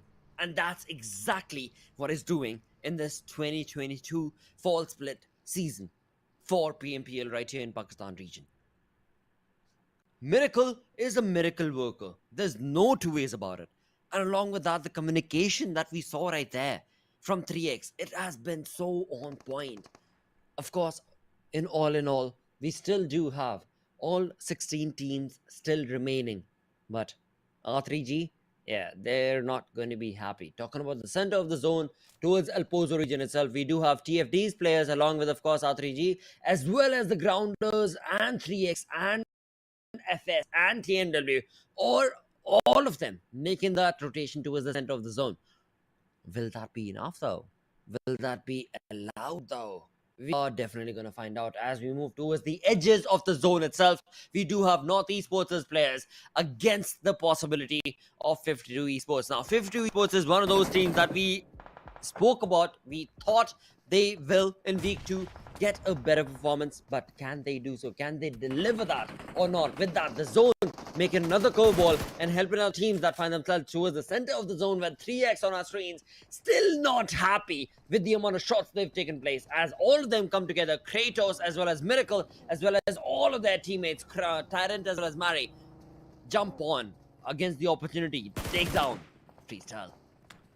What's going on? I have no freaking idea over here. 3x Esports, they're all over the place. They were third-partying a team, and now they're going after the players of freestyle. Now, this is what I'm really getting concerned about. Who's gonna put a leash on these lads right now? And we have seen this happen time and again, right?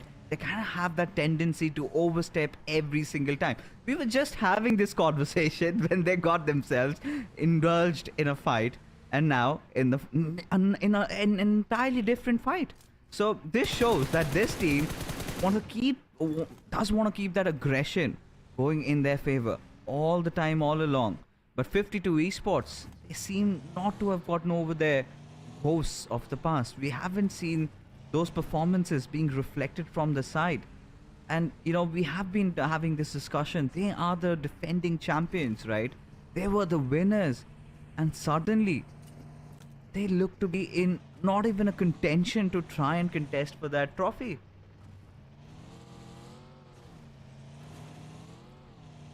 Indeed they have.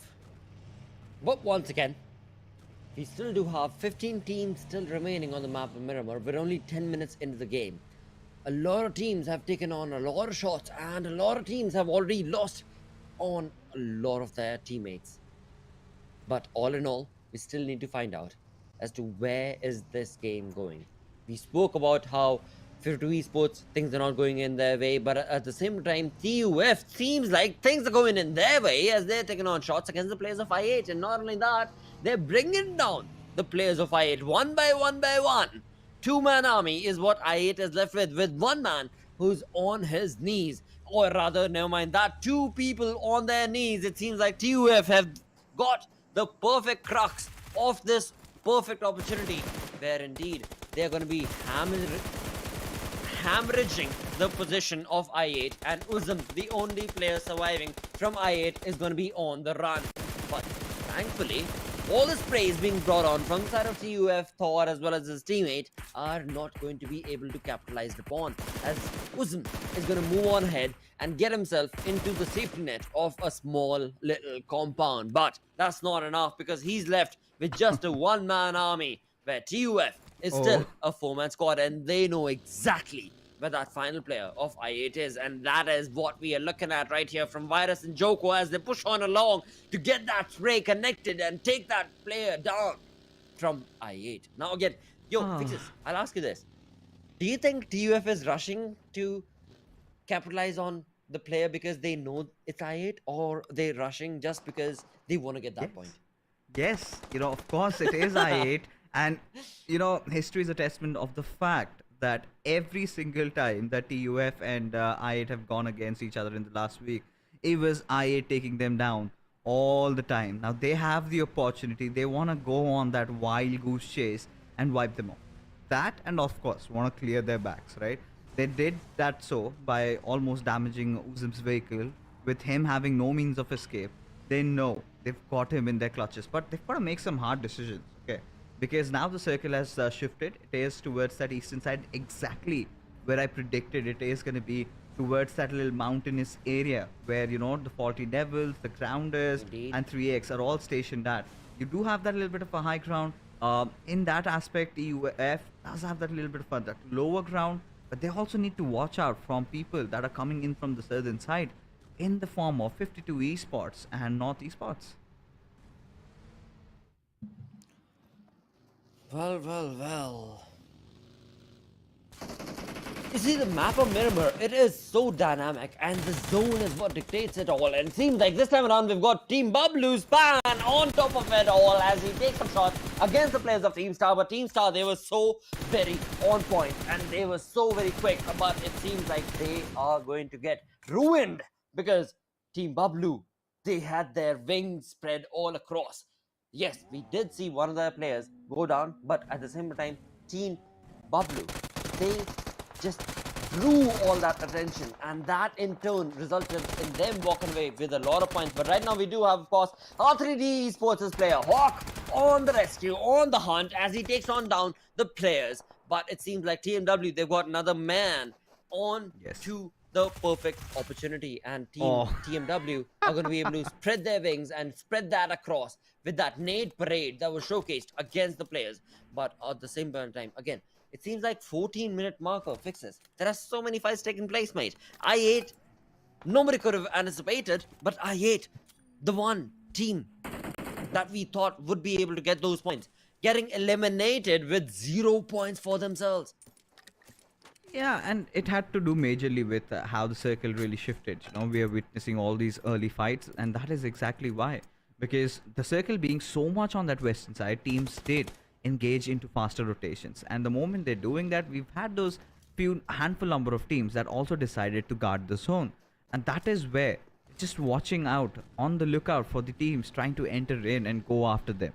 But for now, I mean, like you said, I8, this is something that I've been privy to since the time that I've been casting the Pakistani PMPLs. I8 always, they have this tendency to do that and repeat that. But for now, TUF, they've got a target right in front of their faces. It is going to be the players of North Esports. Now, we were talking about Roshan. Oh, he's got no clue about Virus's whereabouts, and hopefully the trade has to come in. No is going to be the answer, giving enough time for the players of TUF to recuperate. Still, Joker, Sir, Virus, both of them have been dealt with by North Esports, as now it all comes down to Edgar and Thor. Wow, TUF, they've got a lot of nerve taking on this fight against the players of NES, as NES's players, they have been counted for, and one of their players goes down, another one goes down as Maxi. His position, even though that flank angle could have very well worked in his favor, sadly has taken over on the perfect spray and the perfect connection from the side of TUF, as three of their players go down. All in all, it all boils down to one final player remaining from the side of North Esports, and he's all out in the back. There's no way he can connect. There's no way he's going to be able to capitalize. But all that noise from TUF is now going to draw in BABLU as well. And this is what I want to see. This is exactly what I want to see. I want to be able to see BABLU take down TUF as well. There, Miramar is all about, as soon as you make noise, your information and your position is going to be read, and that third party approach is going to be felt. As soon as that is felt, a fourth party is going to join in along to take on those shots and take on those sprays and connect and bring you down, and that is what TUF right now has to deal with. But seems like that's not going to be the case, as they find themselves at the edge of the zone and taking on shots against Metershot Sky for now. Oh yeah, I mean, I'm seeing the sadistic form of you today, Lakshay, wanting fights just left, right, and center, and yes, they are delivering it for you. Now, Team BABLU, you wanted them in the action, they are here. But the big problem here is that TUF, they really need to get Paw back on his knees, and yeah, we've got to see if they can certainly somehow manage to figure that one out, because right in front of them lie the faulty devil Skyro. He's getting shot at, and so is Joker Sir. But at the same time, the pressure just getting some mounting on the players of TUF from both the directions. Feels like it's sandwiched. Now they've got to make those tough calls. Do they go for that revive and risk getting the entire squad eliminated, which might pay off heavily later on? Or they play it safe and deal with Team BABLU first and then go after the players of Faulty Devil. What a perfect spotting that was from the side of Team BABLU's Pika right there, as he was able to spot on the player of course, Metershot. Now, Metershot, one thing that they tried to capitalize upon was the location themselves. But talking about location itself, we've got in the center 52 Esports, looking very comfortable. Right around their vicinity is going to be 3x Esports themselves. I genuinely want to be able to see 3x or 52 Esports walk away with the chicken dinner this time around. So much more for 52 Esports, but at the same time on us, all the aggression and all the action is being showcased from the side of Team BABLU and TUF as they bring in those shots against each other. TUF's two players go down. Joker as well as Thor is all down one-man army. For BABLU though, they've still got three-man approach, and TUF get eliminated right there with the 13th position. 12 teams still do remain. TFD on our screens, making on those perfect sprays and shots, and it seems like if that nade were to connect, BABLU would be finding their demise and at their end. But that's not going to be the case right now, because TFD have been able to capitalize, and with that we've got the zone drifting away once again. Nobody in the center of the zone at the same point in time. We've got 52 Esports as well as, of course, NES and Metershot looking comfortable, but who will be the one? Because there's still 12 teams remaining, 35 players in total who are going to be part of this final saga that will be placed. Team BABLU, can they deliver? Can they do it? They are at the edge of the zone. They're trying their level best to get themselves known in towards the center of the zone, but can they do it? Will they be allowed to do it itself? Because as we can see on our screens, it is going to be an all-out opening for Team BABLU to try and capitalize upon. It's not going to be easy, because TFD, well, these faulty devil players, the devil in them is waiting for them. It's going to be hard. It's going to be tough. And in all of that, TG make the best ground and the best rotation for themselves. Fixes. Of course. Now, you know, the Faulty Devils, they have been silent for some time, but Team BABLU right in front of them. And Zibyan, the way he's been taking those shots, Tyler has been dealt with. And I really expected maybe some trades would come in the form from the other players, but that did not happen. TFD, they're now in shambles. They're out of options. The moment they come out, it is going to be Team BABLU that will be firing upon all those bullets. But now Pika has also got to save his fallen comrade over there, as 52 Esports, they're being ambushed over by the players of Quraysh, the winners of the first game chicken dinner. And boy, oh boy, they are on a hot form right now, as now the smokes have been deployed all over the place. It's going to be interesting to see how to respond and react to the situation, as Freestyle also decide to chime into the battle, as Flood Relief gets a better out of him. Well, it seems like Quraysh Esports have a fight of their own with 0 defeat points for themselves. Quraysh Esports with the first chicken dinner going in their favor, with 0 defeats in this map of Miramar. They want to be able to capitalize, and that is exactly how they are going to be working towards it, because they've got the flank angle working in their favor. 52 Esports trying their level best with the smoke wall created, but can they convert that into points? We've got Pain trying to understand where exactly the opponents are, but it seems like he has nowhere to go, because, well, never mind that fight, because we've got Team BABLU on our screens, where Teen Wolf is going to be able to capitalize. But Teen Wolf, the only one-man army, or rather two-man squad from the side of Team BABLU, is going to be able to try and push on through against the perfect push from Quraysh Esports. 8 teams do still remain, 22 players in the making, and it seems like Teen Wolf just walked into a fire Yeah. for himself, and that lava has converted his health going down all the way into a 10% HP. But thankfully, he did have a first aid, and that first aid is going to be ill-equipped because now he's left with only one. And now he also has to deal with all that aggression against Metershot Sky's final player, Ash MVP. But now has got that opening to try and get that revive on his teammate Zibyan. And that is what he's going for. Ash does understand what he's up to as TmwWolf gets that revive, would now want to engage in that fight. It would have been better had he just gone along with Zibyan and not just one after the other, as Ash gets a beautiful knock. Will reposition himself. Ash completes that elimination, and now Metershot Sky. Oh, they've taken good control, but this grenade, how on earth did it really miss? And now Ash is just gonna charge at Zibyan's direction. Zibyan somehow coming out through, but could have been even better for Team BABLU had TmwWolf not been a little bit impatient over there. As Team Magnus, they were in such good contention, you know, sticking towards the edge of the circle, but now will move inside the zone with just 2 of their players surviving, as they've got the grounders right in front of them, and so are the players of 3x that will be moving inside the circle anytime soon. Our team still do remain 11 players in the making. As we talk about the center of the zone, it is all in control of the grounders. We do still have a lot of teams trying to make that marker, trying to make their presence felt in towards the center of the zone. But talking about the center, we do have the grounders. So bringing in that perfect control with that perfect aggression from his side, with the UMP in his hand, with his teammate behind his back. But can that mean, does that mean rather, that the grounders player walk away with a chicken dinner? It seems like one of their player has already gone down. Team BABLU, Zibyan, a perfect approach from his side. A level 3 helmet without a damage. He does not have a vest now, but the helmet is going to be able to bring in a lot of chaos right here. But we still do have 4 teams remaining, 8 players alive. Fixes, this is going to be anybody's game for the moment for now.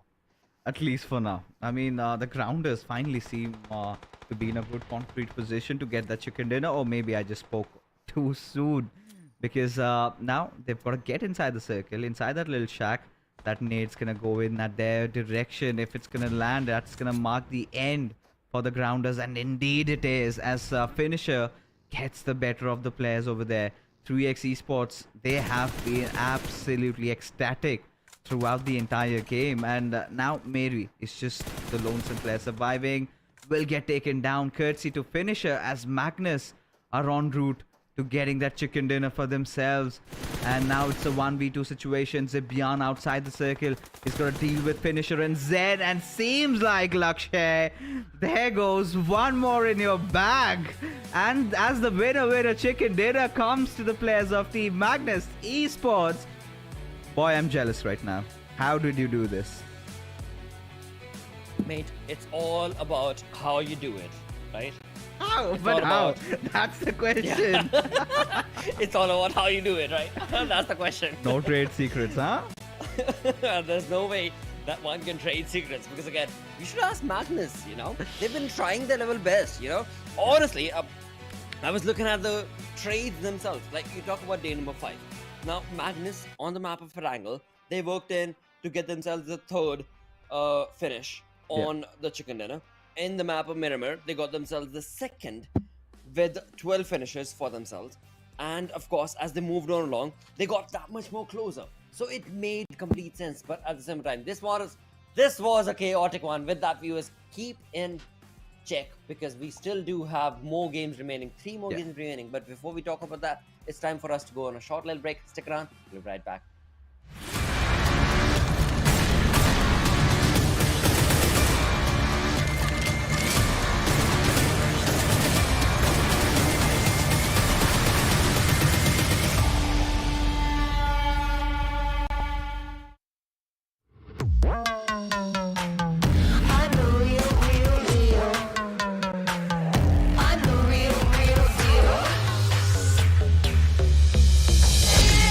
It's about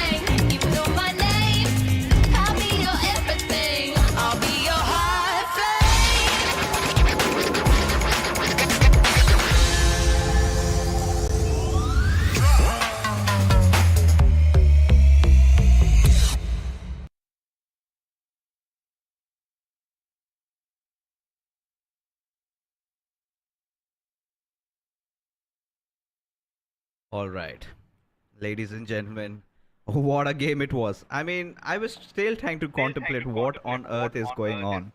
It was action right from the start, but Zibyan from Team Bablu, he did come out as the MVP. 5 eliminations for himself, and that was a very important fight. And had Team Wolf shown a little bit of grit over there, a little bit of patience, did not lose himself against Ash. Maybe it could have been a chicken dinner for Bablu if they had those extra numbers. But regardless, Zibyan, one of those OGs of Team Bablu, has lived up to his name, has delivered, and this time, of course, on the desk will be Shadow along with me. And Shadow, you were watching from the sidelines. Tell me what was running through your head.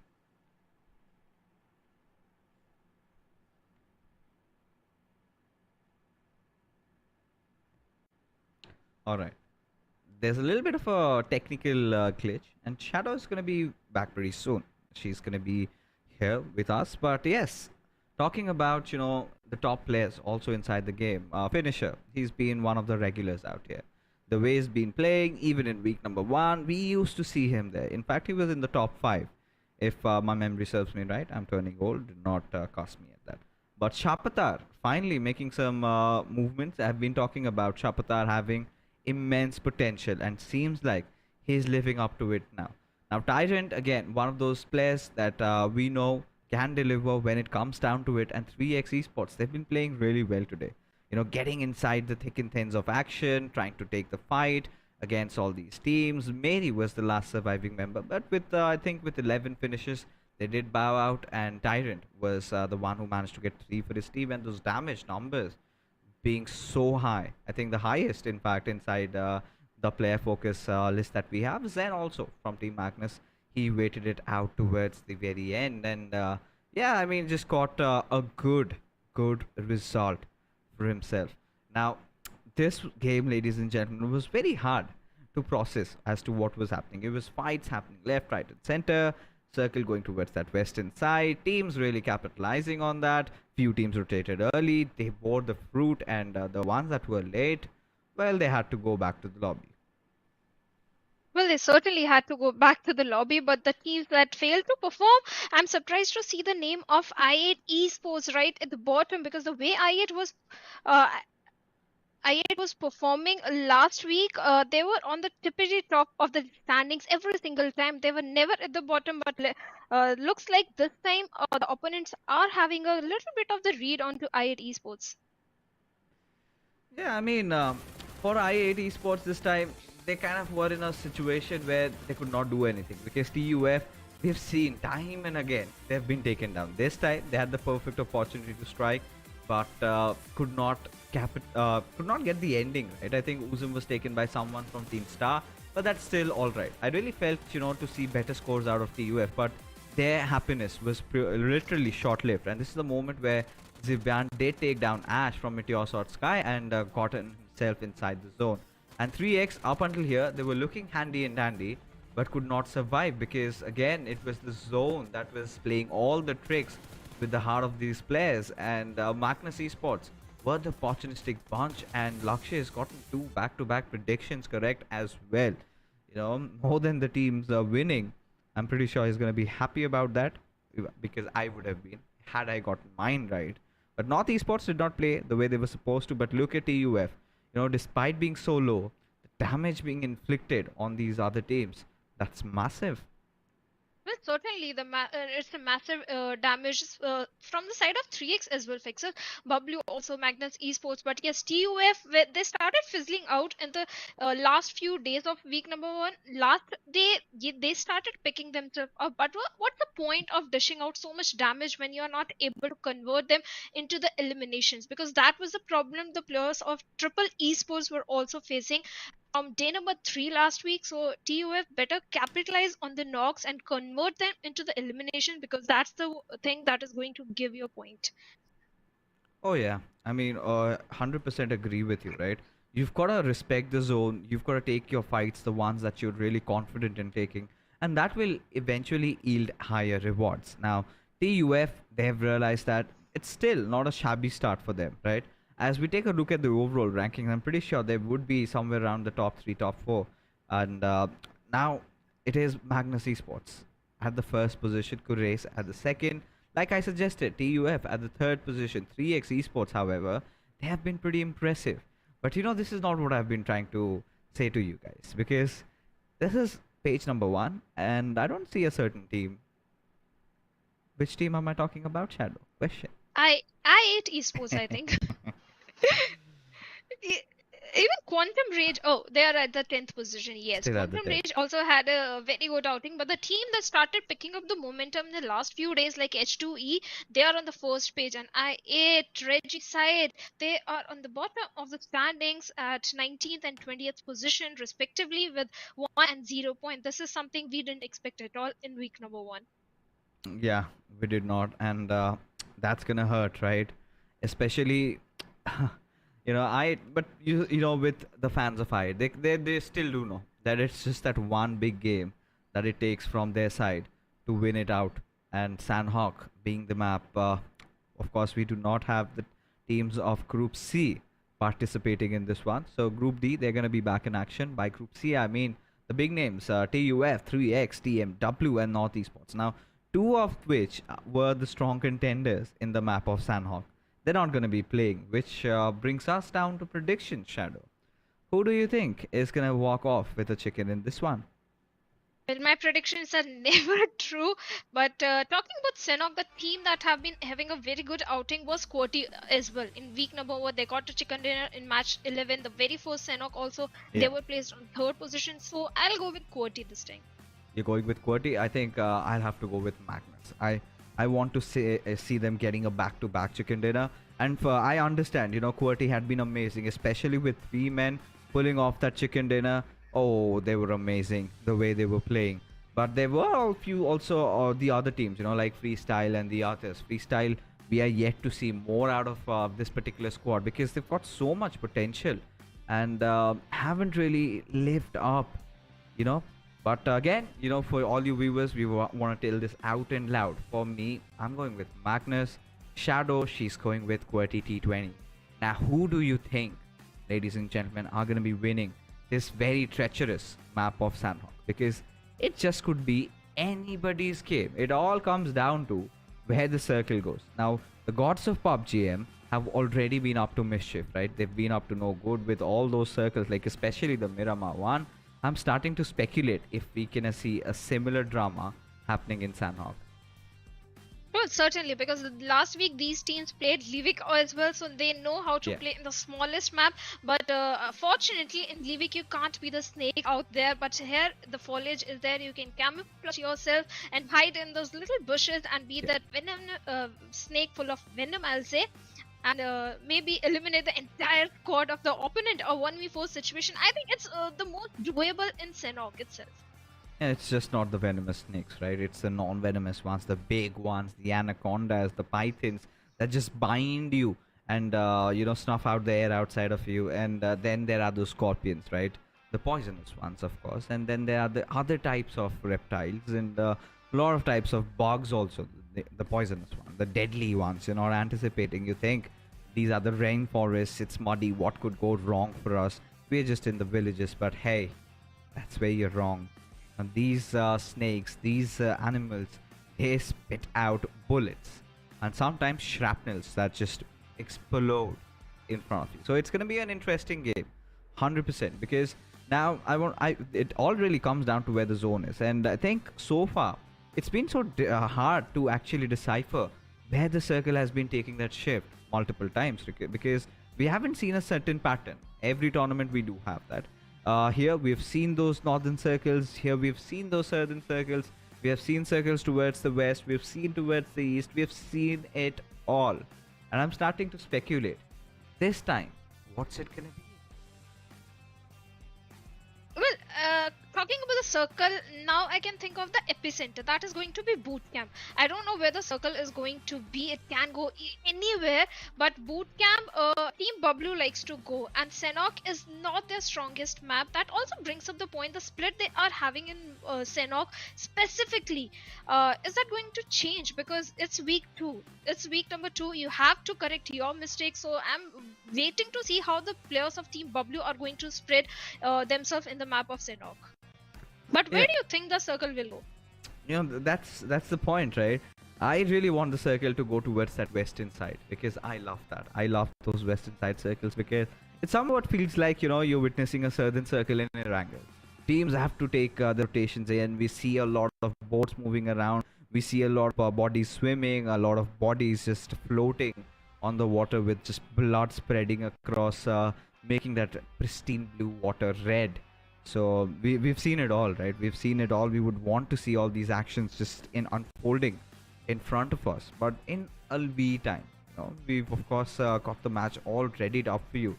And in no moment, we're going to begin this beautiful game of Sanhok. Now, for what we have seen, right, especially today, and how the entire start has been, I think let's try to sum things up.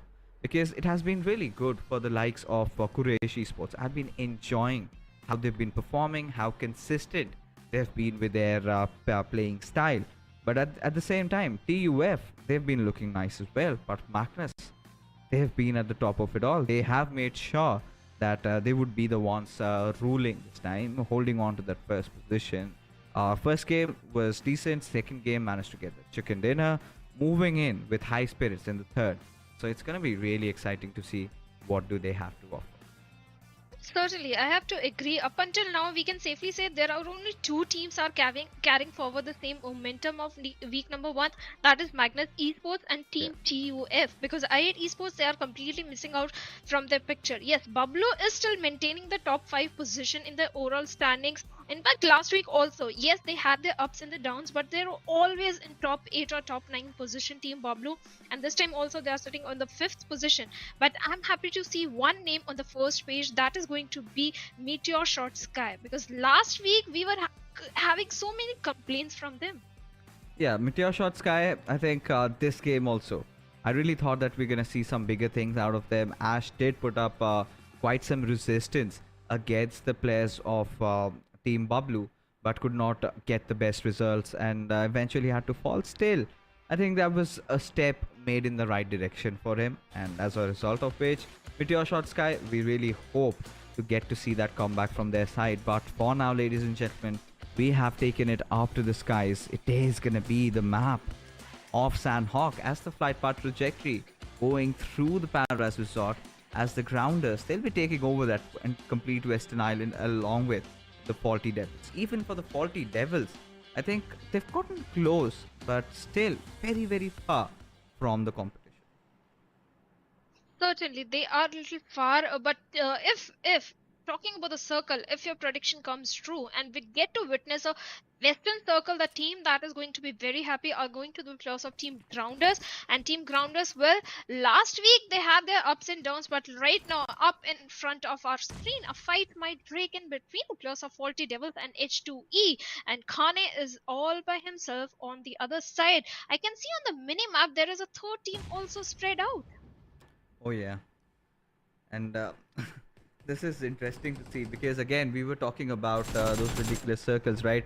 And there you have it, H2E going after R3D right from the very start. Destroyer does not even have a weapon to play around with as he's just gonna fall down to Tarzan, who's in turn gonna just eliminate him as R3D still a start that they wanted but could never get. And now it is between two different teams. It is TFT and H2E. It's going to be interesting to see if H2E are really going to go after them. Already have that one finish secure, but this is a whole different team and seems like they've got some weapons. Well, they certainly have got some weapons, and Cairo from the backlines is already taking it pretty aggressively with that A-game. He tried to take down one player, but the DBS in the hands of H2E. Kian takes down not just 1, 2 players of Team Faulty Devils, and Kian, he needs to patch up really fast, but he has got no healings at all. Can he take down the third player of Faulty Devils as well? And I think H2E Tarzan is going to help him out, and Kian is going to go for the confirmation onto the fallen players of Team Faulty Devils. I love this cleanup shadow, don't you? You know, that soothing sound coming in from the DBS, going boom, boom, and getting those finishes. But yeah, H2E, they've got a lot of points. They've secured 4 finishes. And for now, all they've got to do is try to look ahead. Try to split apart a little bit because, you know, they need those healings. Like you had already suggested, Kian had barely anything to work out with. And Team 20 QWERTY, they've already left boot camp, or maybe they will in a few nick of moments. But finally, taking a look at the circle, it looks to be like a quarry zone, somewhere around which, I8 really thrives. But at the same time, I'm kind of concerned about the other teams over here.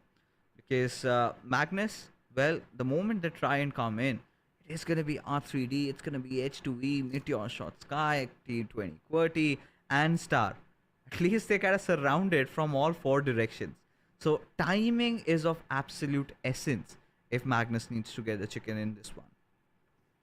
Certainly, but the way Meteorshot Sky are in a 2v2 split, the two people inside the circle around the Bahan area can be those anchors to bring rest of the two players inside the circle. So I think Meteorshot Sky are still placed perfectly, but I have to agree with you about Magnus Esports. Well, they have to pick so many fights from all those teams that are somewhere on the northern side, but also same goes for the players of Team 52 Esports, because Hassan all by himself is right in the docks where the players of Team Freestyle are present. Oh, it's getting so exciting right now. I mean, it's a little bit of a lull. We had our early fair share of action right from the very start. Now, you did point out about that little split that Meteorshot Sky did have, and while we're talking about it, of course, there's a fight happening around the docks area. Freestyle is getting the better out of 52 Esports, but it kind of goes two ways, right, Shadow? Because now it's very early phases of games where you need an anchor to make sure that you're entering inside the zone, right? You could just easily come in through. But Meteorshot Sky, since they've got that little split loot going on, maybe they might have a few extra first aids, few extra good loot, and towards the end do have that extra option for a healing battle available with them. At the same time, Quantum Rage are doing exactly that, just spreading across the Nakam, you've got Sami, and this entire southern belt. And this is where Regicide, BABLU, everybody, they're making their way inside the zone. Certainly, they are trying to make their way inside the circle, and so are the players of Team Grounders as well. But that also brings the conversation how the teams who are on the Camp Alpha Island are going to move inside the safety of the circle. If they come from the waterways towards the boot camp, Team QWERTY is there. And if they come from the side of Paradise Resort, well, God bless them, because so many teams are right there. Yeah, that they are. Now at this moment, right now, everybody is just primed for the center. And now I've always said this, time and again, it's not the insides of the quarry that you should be, rather it's just the borders. And we've been talking about, we've been hoping for I8's comeback. This could be the game if they play it right, because everything is aligned for them. This is basically chicken dinner, maybe served on a silver platter. All they need to do is put their hands in, get it a little dirty, because it's got a lot of sauce, a lot of juice. Once you do that, you're gonna bear with the result. But Pain with that DBS as 52 Esports, well, they wanna go after Regicide. Knock knock. Almost got taken down. I really felt if that shot had connected, then things could have been otherwise. But Daku all by his lonesome still manages to get a beautiful knock. But there you have it. Knock knock coming in, gets the trade as Pain. He's going to march into the fight, and it's going to be interesting to see what he has to offer. And that's a tight slap with a DBS as Regicide bow out of this game again. 52 Esports survived though, but with just one player. Well, DBS, the shotgun, the way the players are using this gun, the weapon, I'm very sure so many teams are going to hate this weaponry just because it's in the hands of the opponent team, and Regicide becomes the first team to be eliminated. But on the other side, 52 is also surviving with only one single player, like you said. But right now, QWERTY are up against the players of Triple Esports, and Gravity, beautiful grenade comes and takes down Rex. And with that UMP45, he'll be looking for the confirmation, but he also needs to watch out his back, and that is where the shots are coming from. And Thug, the snake, and Khan, he has no idea where exactly Thug is, and Thug is going to take advantage of it, takes down Khan. Can he take down Voltrix as well? That's the main question. Now it's going to be interesting because, yeah, Voltrix has responded, and now Khan 420, or rather Gangsta, is going to go after getting that revive to his IGL. As Triple Esports haven't really seen the best of days so far.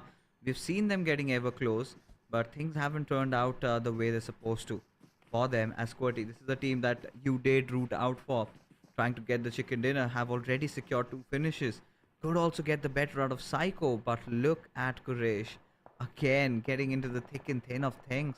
I'm loving this squad is slowly but surely becoming my favorite team, at least for this week. Well, certainly Triple Esports, but right, Triple Esports Psycho is up for a trouble, but I'll say a lot of trouble because the players of QWERTY Esports, specifically Gravity, is hunting for remaining 2 players, and he has spotted on Hunter, and Hunter with that vehicle is going to make a quick escape to the safety, and he's going to be regrouping with his teammate Psycho. That means Triple Esports 2 players are going to survive for now. Let's see how long they can survive, because right now it's not just QWERTY that is going to give them trouble. It is also Magnus Esports and Metershot X Sky also, because they are converging. Triple Esports, I won't say converging, but the way they are spread out, well, Triple Esports need to find that hard cover for themselves. Oh, they certainly have to. Now Team BABLU over here.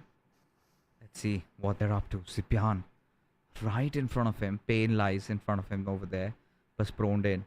The big problem over here is Quraysh is also looking at their direction. Zipian had a slight idea of Pain's whereabouts.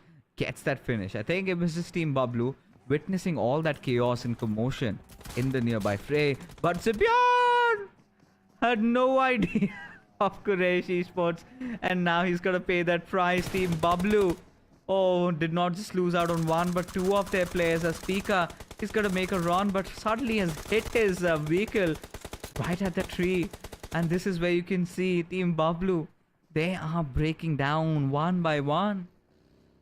But they certainly are breaking down, but Pika OP right in the crosses of Quraysh Esports flood relief.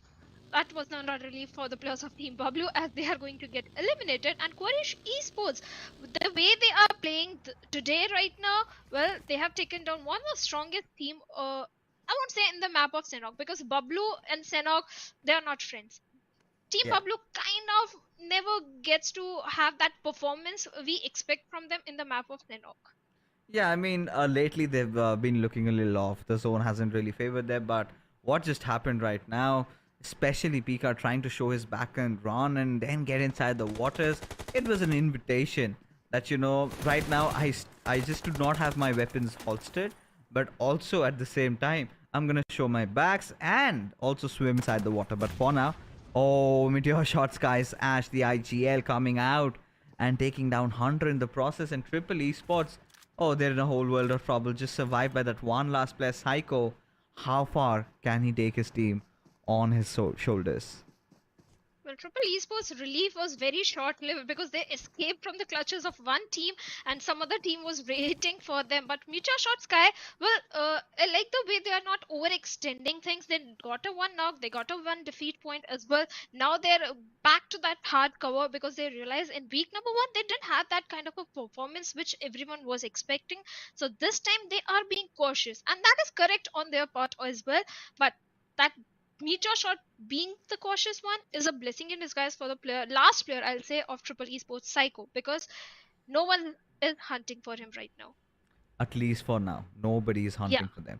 And this is going to get very crucial because this time we've got the circle on towards that eastern side. I8 spotting out the players of the grounders, and one after the others. It's just like, you know, shooting fish in a barrel, right? Sue has been taken down. Evil Boy and Mr. Black are present over there. But yeah, the HP seems to have been dropping off. These are the free points which I8 are gathering, because in water the players are pretty much handicapped. They can't do anything, they can't retaliate. So it's just the free points, and the sense of spotting the players of I8 Esports is point perfect because they were kind of anticipating. Team grounders always go for the water rotation, be it any kind of circle, and I8 Esports, well, they were present at the right time, at the right position, and that right now they are capitalizing on the points. 2 defeat points already to their name, and the question is, can the rest of the players of grounders can survive? Because if they're heading little north side, well, Team Star will be waiting for them. Oh yeah, they certainly will be. And I8 Esports, I think they're feeling really happy. This is the game that they have to make a comeback. We have witnessed one of those things, Shadow. It was Ghost on multiple occasions, or rather it was Blade. Both of them, you know, the frontliners have been taken down every single time. And that is where it's that's where the Rome starts falling apart. And this is something that I8 really have to work out on, right? If they need to have that good game that they were looking out for, and they've been making a lot of noises, so teams are aware of their whereabouts, and since it's an eastern side, they have that slight idea as to where the circle's gonna be and who's gonna be there. But for now, I'm still kind of anticipating where the circle center will be. Is it gonna go towards the Kampong region? Is it gonna go towards where Quraysh are, just towards the western side of Kampong? Like, personally speaking, I would want to see a cave circle. I don't think another curveball will be there for us. But yeah, let's see what happens. I agree. Quraysh Esports are definitely going to be inside the safety of the circle if there is no curveball thrown in this phase 3 circle, and the split that Quraysh Esports are having right now will kind of work in their favor because they are gathering as much information as much possible from both the direction of Kampong as well as from the northern side of the cave or the quarry area. But they also need to be careful because if two teams are coming up against them, well, they are outnumbered. And Victor, looks like PUBG gods are listening to you.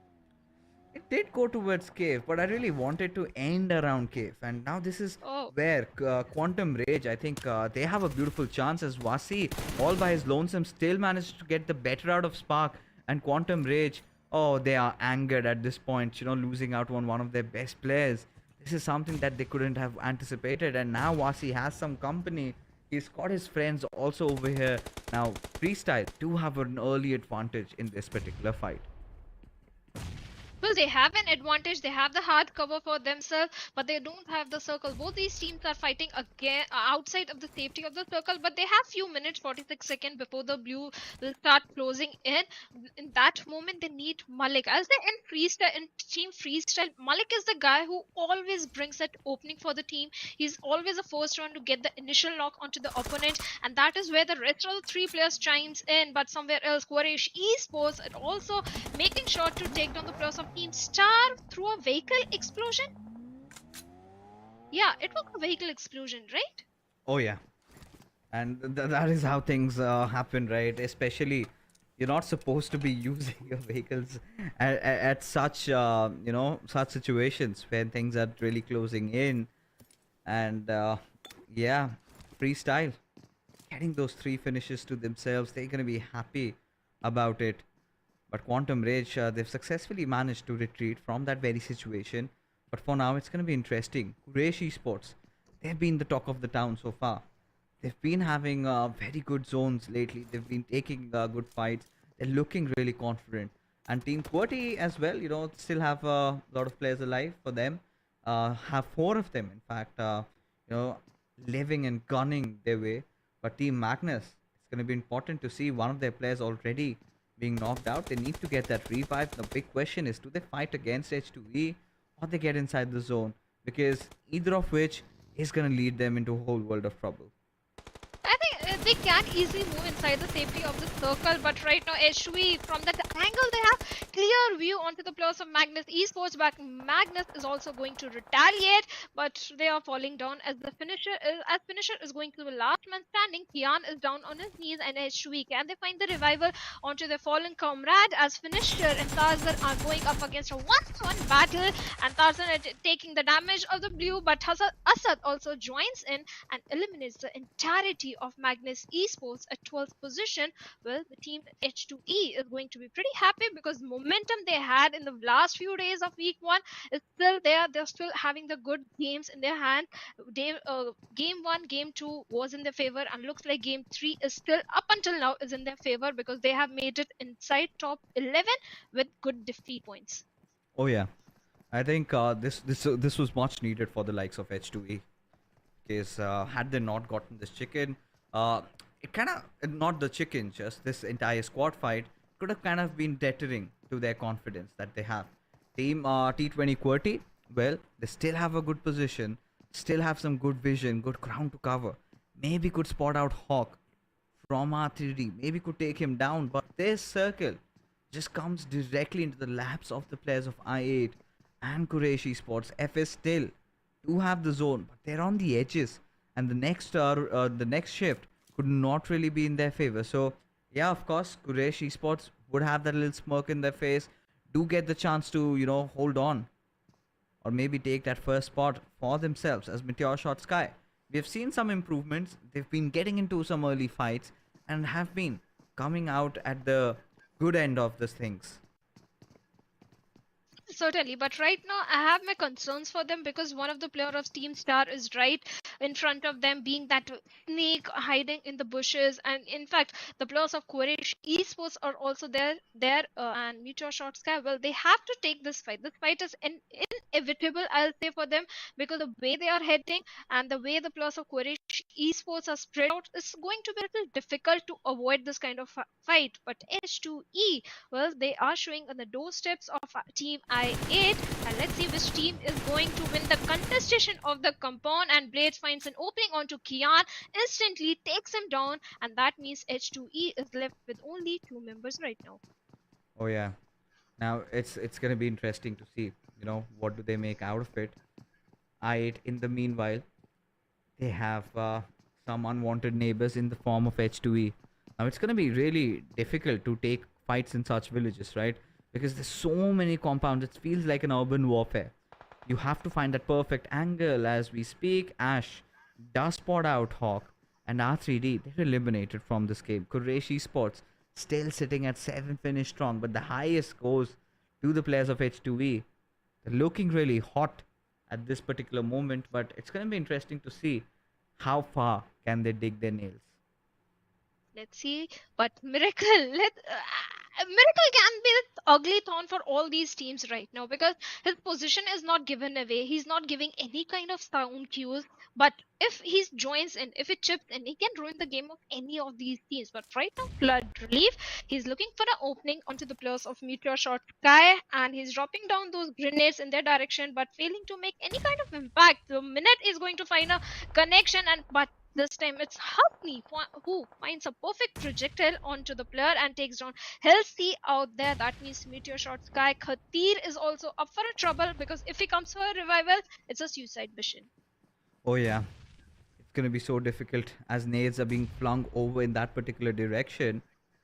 Now Flood Relief, he's been phenomenal today, especially Jaguar, as he kind of continues his onslaught.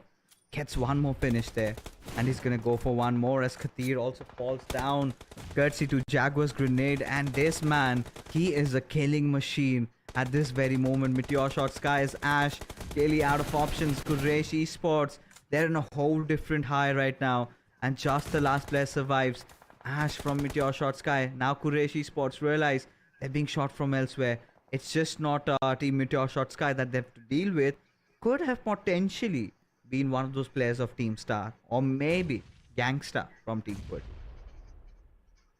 Maybe, but right now, Team Quraysh Esports, well, they are looking I'll say good in this fight because they have that little bit of height advantage as well. But yes, Miracle is a star player when it comes to Team Star, but how is going to make it inside the safety of the circle? Because right now, still Quraysh and Metershot Sky are going up against each other. That means this is not the moment when Miracle can come out in the open and pick up a fight or move inside the circle. But Jaguar, beautiful grenade comes in, puts an end to the players right there. That means 10 defeat points already to the Quraysh Esports. Oh yeah, Metershot Sky again bow out at the 9th position, but this time they're getting a few finishes for themselves. So that's a good thing for them at least. But I8, they'll have to deal with this fight. Oh, Uzem not the way he wanted to play it around though. Wanted to be on the rooftop, but still he's gonna take a second chance at it. Oh, Tarzan does spot out the players of Quraysh as Assad. He's gonna be lobbing over a Molotov. As they decide to join in, Hasni is taking quite some hefty amount of damage. It's the 5th circle. He's not going to sustain that. Will eventually get taken down as Tarzan trying to lob a grenade at I8's direction. Uzum could take the brunt of the damage, but for now, he lives. Well, he lives, but we have seen Tarzan perform miraculous gameplays in the week number one as well. But this time also he can do so. But right now he's fighting against the blue, and blue zone is one of those players in the lobby against which you can't win. You have to have those healings. You have to give importance. You have to respect the circle. But circle is right in the pockets of Malik, and he has a hard compound for himself. But somewhere else, the players of Team Koti are also falling down through the hands of Quantum Rage, and for T, they won't be able to make it inside the circle. And KRJD, Quantum Ray JD, is going to find the confirmation as well for defeat points, and he's going to revive Sirius as well. That means they can move inside the safety of the circle as long as Malik doesn't spot them down. Now they've already lost out on IQ. But look at the circle. It's kind of landed in the laps of Team Freestyle. Malik, the only compound inside the zone, he's got control over it. And this is where he could be that anchor that you were mentioning about, right? Give that cover 5 so that his teammates can make it to safety at the right time. But for now, I8, oh, seems like they've been spotted, or maybe they've spotted Tarzan out, and Ghost will put an end to him. But this in turn gives away so much information. The only good thing for I8 over here is that at least they are inside the circle.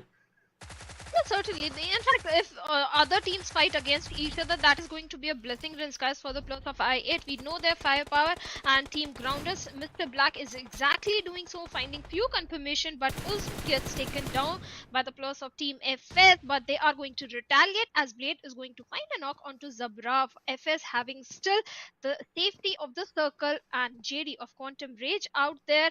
Well, his position has not been given away. That is going to mean that I8 and FS are definitely going to go up against each other. FS, well, they have the advantage, like you also said. They have everything in their favor. This is their game to lose. Oh, this certainly is. Now the first aids are being patched in over here. Ghost gets that beautiful knock on towards Wasi. Now it has come down to the final 3 teams. JD, all by his lonesome, surviving it out for Quantum Rage. As Freestyle, they haven't really made it inside safety, and so are the players of I8. They will have to make a move inside the circle, and Malik and Mom too will have to deliver at this very moment. But look at JD, Team I8, they're walking at his direction. They do not know, but maybe they might have dug their own graves as Mom too gets the better out of Blade. And one after the other, the numbers keep on dwindling. Now it all comes down to Uzum and Ghost, who have managed to prone in. But there you go, those nades coming in, and he's taking a huge chunk of damage. He certainly is taking a huge damage, and Ghost gets taken down by the grenade of JD. JD all by himself is not so silent, and that means it's going to help the class of Team Freestyle as well, because I8 right now, they are crumbling down like a pack of dominoes, and Uzm also gets spotted down by JD. That means I8 gets eliminated at 3rd position, and team that is going to win winner chicken dinner is going to be the players of Team Freestyle, as they are going to spot down JD as well, and 5 elimination points to Freestyle. Oh yeah, I mean the way the circle really shifted right into their laps, and that little that little 3-1 split that Freestyle did really did come in handy for them, and as a result of which they managed to win the chicken dinner. And talking about this particular team, right, it was all about Malik holding on that one separate compound. But look at the zone, all those shenanigans it had to do over there. Oh, it was really, really preposterous, right? So many of those teams, there were teams from far from that western island making all their way in towards the southern side. It got so difficult, but only Freestyle managed to survive till the very end, which was indeed an I8 circle. But our 3rd position is not going to be too shabby for them. They've got some finishes. Again, this could be the how do you call the return of I8, and they have been doing that. By the end of the evening, we might see them getting one chicken dinner. They just have one more game remaining, if I'm not wrong. So maybe that is where they could end their run. But regardless, it was such an amazing game of Sanhok, a different map. But we're going to talk more about that after this short little break.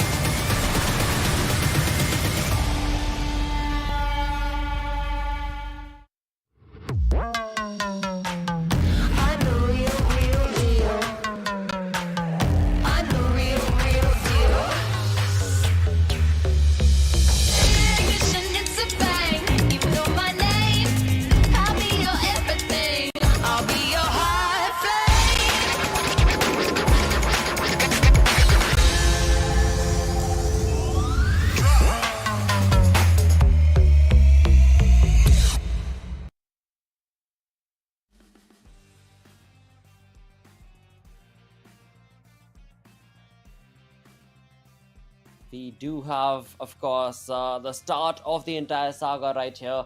Once again, I'm going to be taking over fixes right now.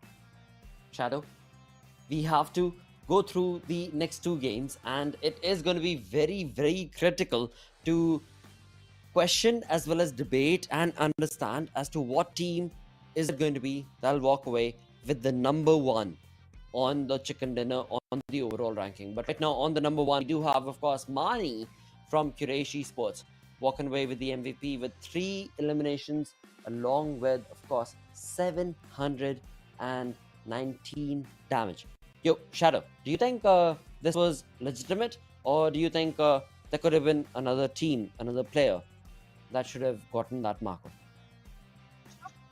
Quraysh Esports, the way they were picking so many fights. In fact, even in the damage graph, you'll see so many teams were out there picking so many fights, dishing out damage. So I think it was hard to say that it was a single team or a single player that was dominating the lobby or dishing out all the damage out there. It was kind of a balanced game today. So for me personally, it was not easy to pick which one guy is going to be the MVP this time. Well, along with that, of course, to make things easier, we do, of course, have the playlist where we do have Tarzan setting up on top with 4 elimination points along with his teammates. And alongside all of that, we do have the match ranking where Freestyle FS walked away with a beautiful chicken dinner with 5 eliminations. And along with that, of course, the chicken dinner. But following them very closely was Quantum Rage with 7 eliminations of their own. And I8 were put, well, what should I say? They were put to their track. They were put a full stop to because the lobby understood what they were doing, and they were just completely haphazard in terms of their approach. But along with that, of course, we do have the Oppo F going on for moments. Now, Shadow, BABLU. Let's talk about BABLU as to what sort of an approach they did, and should it have been better? Should it have been changed? What do you think? Well, one thing that BABLU did better as compared to previous Sanhoks is they were not scattered across the map right from the very first get-go. They all dropped in together in the Pinar. They were right there. It was just that they were not in the best of the best position. Sanhok has never been Team BABLU's strong point, so I won't complain. Recently, it's Erangel where they have been dominating. It's not even Miramar. And Sanhok, well, it was never their strongest map, so I don't have much complaint from Team BABLU as long as they're getting few points in the map of Sanhok. I think they are working in the right direction. Well, I hope they keep on doing that sort of a, or rather, better performance from that, because again, we do have the damage graph on our screens where we do see BABLU right there with 1 kill point confirmed. Yes, so that means 1 point confirmed for their side, but the damage graph is not looking good. On the other front, you talk about FS, Freestyle, walking away with the 1123 damage. At the same time, we do also have H2E as well as Quraysh Esports, respectively, with 1515 damage and 1730 damage. So on the map of Sanhok, that is what matters the most. Correct me if I'm wrong, Shadow, because you want to be able to participate in fights, you want to be able to connect those shots, and that is what Sanhok provides, and this is what these teams have been able to capitalize upon. Certainly, you have to dish out damage, you have to get those elimination points, and like I said, this was a pretty even map. I'll say majority of the teams that were dominating were 4 or 5 teams, and that is pretty much Sanhok, because in the initial few fights we witnessed some of the teams were facing an early elimination. But in the overall ranking, Quraysh Esports has taken a leap of 1 point, and they are on the right tippity top of the leaderboard with 46 points. Magnus Esports, well, they are sitting on the second position, but nothing to complain about because they're still looking good with only 3 points short with 43 points on second position. TUF still on the third position with 31 points. Absolutely. Now, this is where viewers, you got to keep in mind that, well, I8, they're nowhere to be seen. Why is that? Because from first week to the second week, the teams and their opponents have realized as to what I8 is doing. And this is where, on the first day itself, I8 has been put down to nothing. As we move on towards the second page, we do, of course, do have 11th position taken over by I8 with 17 points. 3 games played, 17 points in total, but look at that stark difference. They jumped up 8 positions. This is what I8 does. And this is something that these opponent teams need to realize. At the same time, of course, viewers, keep in mind that this is week number 2. So it'll all boil down to the next 4 days, and whichever team is going to be in the top 12 will participate in that bonus map of Livik, and that is what is crucial for these teams to be able to participate in, because that is what will give them the boost in the overall ranking. With that, we do of course have 2 more games remaining, Miramar and Erangel, that we are going to be looking at right now, and the upcoming game is going to be on the map of Miramar, where of course Shadow, Group B, is not going to be participating. Well, certainly Group B will not be participating. That also means which teams are not going to be there. Team Magnus Esports, Quraysh Esports, and 52 Esports will be sitting out. So, with also comes a question prediction. Lotter, which team you think is going to get a winner chicken dinner this time in the map of Miramar? Okay. So I've been loving. I've been loving how 3x are playing, how 3x have been able to approach things. I8 for sure, they are up there to be able to walk away with that chicken dinner. QWERTY, almost T20 QWERTY is almost around that paradigm, but Magnus, 3x Esports, FS, these are the 3 that definitely have that X factor to be able to walk away with that chicken dinner. But amongst those 3, I think I'm gonna go with 3x. 3x Esports, I think, should be the one walking away with this chicken dinner on this upcoming map. Well, you're going with 3x. I'll go with Magnus Esports, because looking at the stats of week 1 after I8, okay, I'll not go with Magnus Esports. I'll go with I8 Esports. I'll tell you why. Because I8 had the maximum points in Miramar, and it was match number 4 on day number 1 when they came so close to chicken dinner. And after that, they didn't stop for anyone. First 3 games on day 1, week 1, were not in the favor of Team I8 at all. And they got 0 points in Sanhok. This time, they have taken a leap in the standings. They have already worked on their weakness, the weak map Sanhok. And I think the strongest map, they are definitely going for the chicken dinner. Okay. Well, if you say so. Yeah. Because again, one thing that I can put up is I8 started the entire record with the fact that they were not looking good, definitely. And they were trying to understand what they're up against in terms of the lobby, in terms of the 19 other teams that are part of the lobby, right? And that's the reason why they kind of slowed their pace. But then after that, after day 2, as we moved on to day number 3, week 1, they were magnificent. They were impeccable. They were impeccable in terms of how they approached the fights, how they understood and stood back. So yeah, all in all, I'll say definitely you've got the right track. And God, please, I don't win. I want another point right now on the prediction chart. But at the same time, of course, let's talk about the map itself. Now we're talking about the map of Miramar. So talking about Miramar itself, it is going to be a little bit of a back step that these teams are going to have to take because of how extensive the map is. I would say they'll take a backstep or something, because it's Pakistan region. We have witnessed in day number 1 of week 1 that fights were happening right in few moments of landing. There were drop clashes as well. But yes, by the end of the week, it was 11-minute marker or 15-minute marker we were hitting before we were witnessing any kind of first blood at all in the map of Miramar. So yes, there is a possibility, but it's week 2. Day number 1, this is the time that teams can go for the aggressive stance, because at the end, in the last day, you can't risk anything. Yes, the teams on the top, they can go for all YOLO gameplays, but the teams who are somewhere in the middle or the bottom of the leaderboard, they can't. So this is the time when teams can outshine and already have that momentum building for themselves for day number 5. Alright, so Shadow, let me ask you one more very difficult question, alright? So T20 just happened, right? Pakistan won. Now, do you think that these Pakistani teams from Pakistan region are going to be self-boosted in terms of how they approach this upcoming game? Or are they going to be self-reserved in terms of how they approach the game? No, I'm not a cricket fan. It doesn't I'm matter. not a cricket fan. So, talking But about what do the you think? region, maybe. But I don't think so. T20, it's cricket. It's week number 2 of PUBG Mobile out there. So I think the teams will focus on this game more. But the chat, I'm very sure the chat is very much excited. They might have that thing in their mind. The people in the chat, the people who are supporting, and support can itself turn into the morale boost of the teams. So indirectly, Exactly. yes, it can.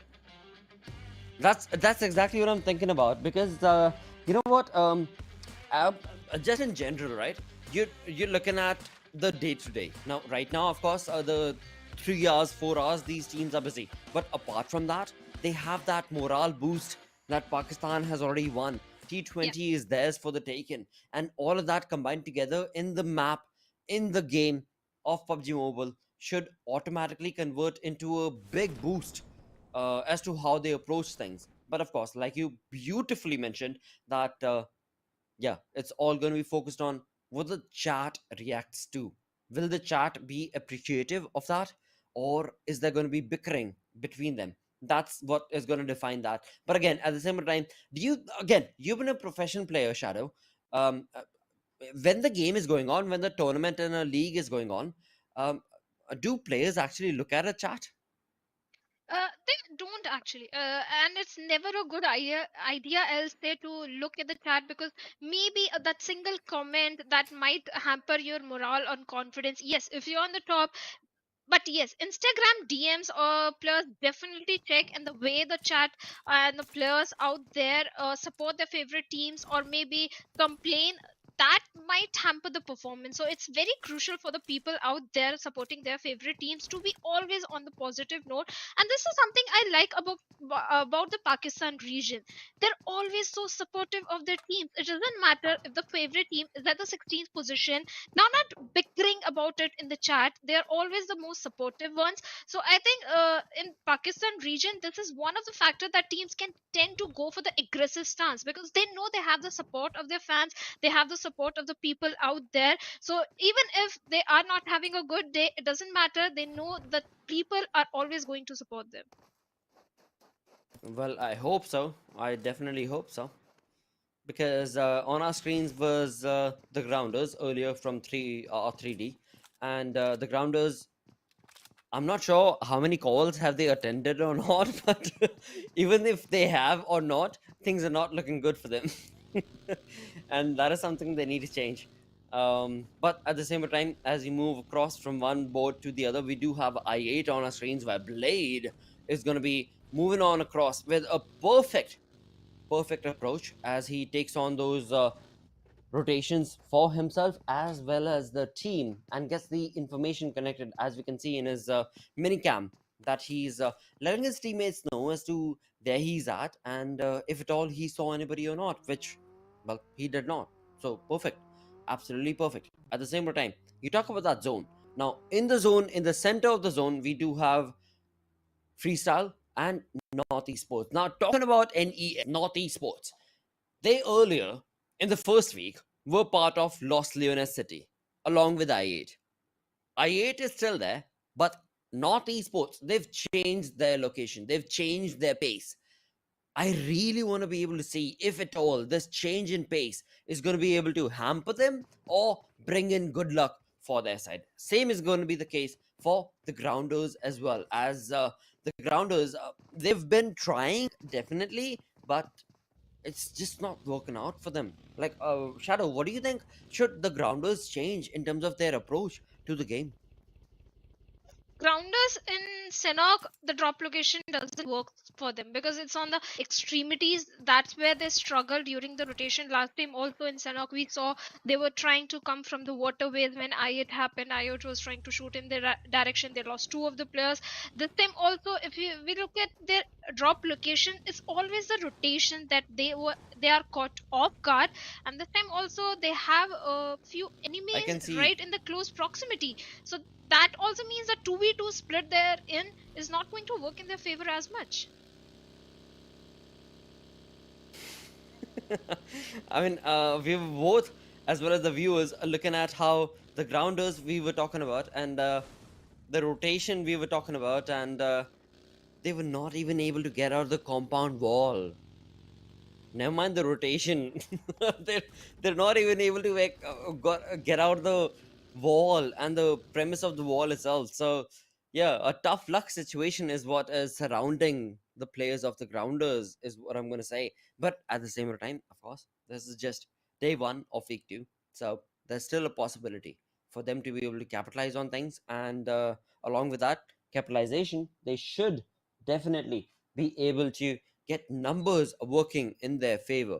But we'll come back to that, as we do have Triple Esports on our screens, and they are left by themselves. There's no team around in the vicinity to give them any trouble whatsoever at all. Same is going to be the case for TMW, at least for now. But at the same time, as we do see the players of TMW, Hayan, on our screens, along with his teammate, is going to be in the close proximity of 3x Esports. They're in the church, they're looking very comfortable. We've all been there, we've all seen that church, but as soon as you leave that church, you're out in the open. And that's exactly what Hayan is facing right now against 3x Esports' players. Certainly, 3x is right there in the epicenter. In fact, majority of the teams are trying to squeeze inside the circle at the center position. That's where the third parties might happen. But right now, everyone are happy. They are existing in harmony. But you were speaking about North Esports. Now, I have a little doubt on my prediction, because last week, in the very first Miramar, it was Team North Esports who got a winner chicken dinner for themselves. In the last Miramar of day number 5, also the last Miramar of week 1, it was North Esports again who got a winner chicken dinner. Yes, in between these two Miramar, the story was entirely different, but maybe, we never know. North Esports can also get this one, but right now Reggie's side, Nocto, is opening things up on the players out there who are showing on the doorstep. And Nocto, I think he's all by himself. He needs the help of his teammate. The call has already been made, so Nocto, all he needs to do right now is just hold on to his ground, let the players hold on to the position. But that's not going to happen, as a grenade is going to take him down, and Kane with that TmwEsports is going to get a confirmation onto him. Well, with that, the first blood situation definitely being on our screens, where TFD have been able to capitalize on that perfect front and get that first blood situation confirmed for themselves. As we move on again towards the side of TMW. Now, TMW is a team that is trying their level best. They've got that perfect setup for themselves. But Shadow, do you think this is enough? They've scattered themselves. They've got a two-man split. One of them in the church, one of them on top of the bell tower. They've got the area surrounding them. But looking at the zone, do you think it's enough? Or should they make that move to get into the center of the zone? They are right in the epicenter. They are in the center of the circle towards the graveyard. So I don't think they need to worry for now. They just need to wait for the circle where the next circle is going to form. If it's a concentric circle, or if it's going to have a curveball towards one of the extremities. And I think they are going to find themselves inside the safety of the circle. So are the rest of the teams. Majority of the teams are on the periphery of the circle. That means not many rotation will get to witness right now. Well. We will find out for sure for soon, because FS is going to be the one. Freestyle is going to be the one team that will find themselves in the center of the zone. As Graveyard is concerned, we did just talk about it. It is going to be a little bit on the left-hand side, the western side of the zone. Along with that, North Esports' player Maxi is able to get all the auditory cues as BABLU makes that rotation, but sadly, he's not going to be able to connect. Sadly, he's not going to be able to convert that into a point for his team. All 4 players still do stand, but no defeat point converted as of yet for NES. talking about the split they are having, one of the player is somewhere between La Bendita and Impala. He can be that anchor to bring his teammates inside the safety of the circle, because rest of the players are still in the city of Los Leones, where I8 is quick in the rotations. They are already on the upper hills outside the Los Leones, outskirts of the Los Leones area, where exactly the players of Team TUF are also there. So as long as North Esports are heading from the eastern side inside the circle, they are going to find themselves a free pathway. But TUF, they better be careful, because on one side they have Faulty Devils, on the other side they have I8.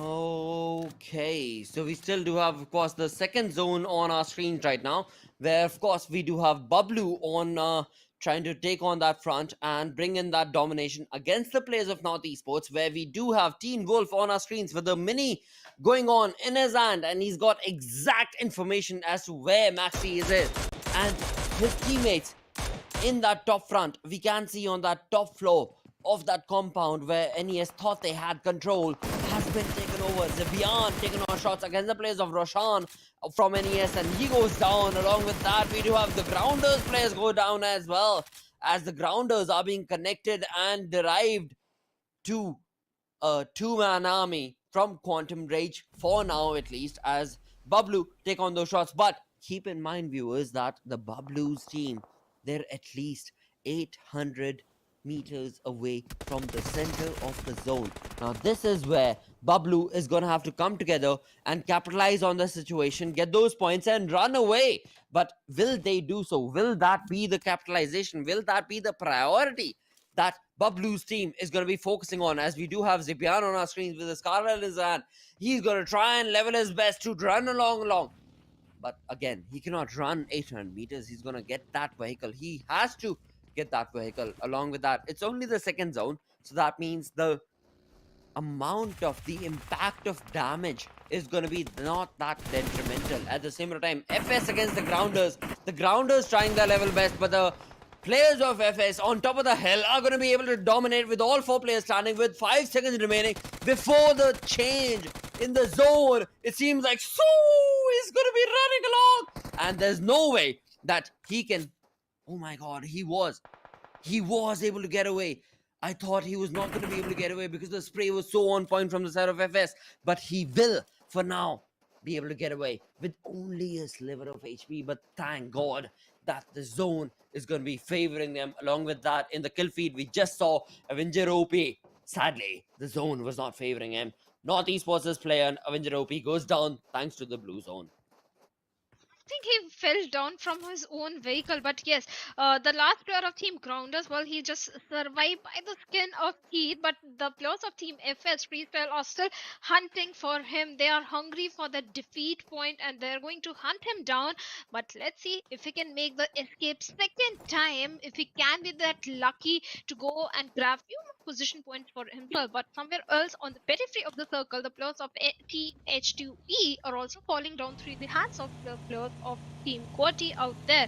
So let's see what's gonna happen as TUF, they're still making their rotation inside the circle from the southern direction, but 3x Maddie with that UMP45 is trying to dish out so much damage on the side of H2E, but this time he's going to rely on his grenade. No, it's I8, not H2E. 3x versus I8. Well, Goliath versus Goliath. Let's see which one is going to come on the top as Goose finds a knock onto Miracle with a beautiful grenade. Well, the fight goes on through because 3x against I8. This is the closest battle that we've seen thus far in the map of Miramar right now. The match is going to be chaotic right now, as we can clearly see, because 3x's player is down. I8's player are pushing on through, but 3x's player are trying to dominate as they get that perfect retaliation fire, but it seems like that's not going to be the case as Miracle goes down and 3x going to be eliminated on 15th spot. 14 teams still do remain. I8 are left with all of their players still standing. A 4-man army from the side of I8. But on the other front, we do have TFD on our screens, who are left with just a 3-man squad. Styler has already gone down. Cairo, Kanya, as well as Rafa are the players who are left, and they need to now dust down the position for themselves against the players of I8. Now I8, they need to be very careful. Uzum on the flank angle, Ghost, Blade, as well as IQ. They're trying their level best to push on ahead. Will this be enough? TFD not pushing through. I8 not pushing through. Uzum needs to get out of that beautiful position that he's in to go ahead and push on through against that position of TFD. But little do they know that TFD is all by themselves in a small little shack. There's no way that they can move. There's absolutely nowhere that they can move. With that, the move, the change going to be brought on from the side of the zone, and with that, the change in the zone is going to be pushing on along with the front of I8, taking on that perfect spray, and that perfect spray from Rafe with that perfect beautiful nade parade is going to be stopping I8 in their track as two of their players go down. Now this is the moment for Team Faulty Devils with the UMP in his hand. Kanaya is going to be trying to determine this entire position, but sadly that's not going to be the case. TFD go down, they get eliminated. I8, the only team that will be able to derive their name out of that entire squad fight. And of course, I8 still, with all 4 players surviving, is going to be pushing on through. Well, certainly, TUF. Well, right now, this is the opportunity to pick up fight with the plus of Team I8. Well, the way TUF distracted the plus of TFD right there, that is that kind of helped the plus of Team I8 out there, because right before that, TFD Faulty Devils, their entire focus was on the players of Team I8. But the minute TUF started shooting somewhere else on some other team, they got distracted and they started shooting in the direction of TUF, where the players of I8 chimed in, and now TUF are picking players of I8 from moving vehicles, takes on not just 1, 2 players, and 2 players are still standing, and they are going to retaliate as they are going to take down Edgar and Virus down. That means tables are turning for the players of TUF. They had this fight in their hands, they were out there in the open, and that is exactly where the rest of the remaining players of I8 is capitalizing right now. But Joker sir, can he be the savior? Can he be the last man standing and grab many more position points for himself and his team? But I8, well, they need to pick up their fallen comrades, and TUA Joker sir do realize this is not position to pick up a fight, as he's going to pick up his buggy and move inside the safety of the circle, as the blue is going to close in, and even as also closing in. And Spark from that height advantage is already trying to dish out some damage, but he won't be able to find any knock.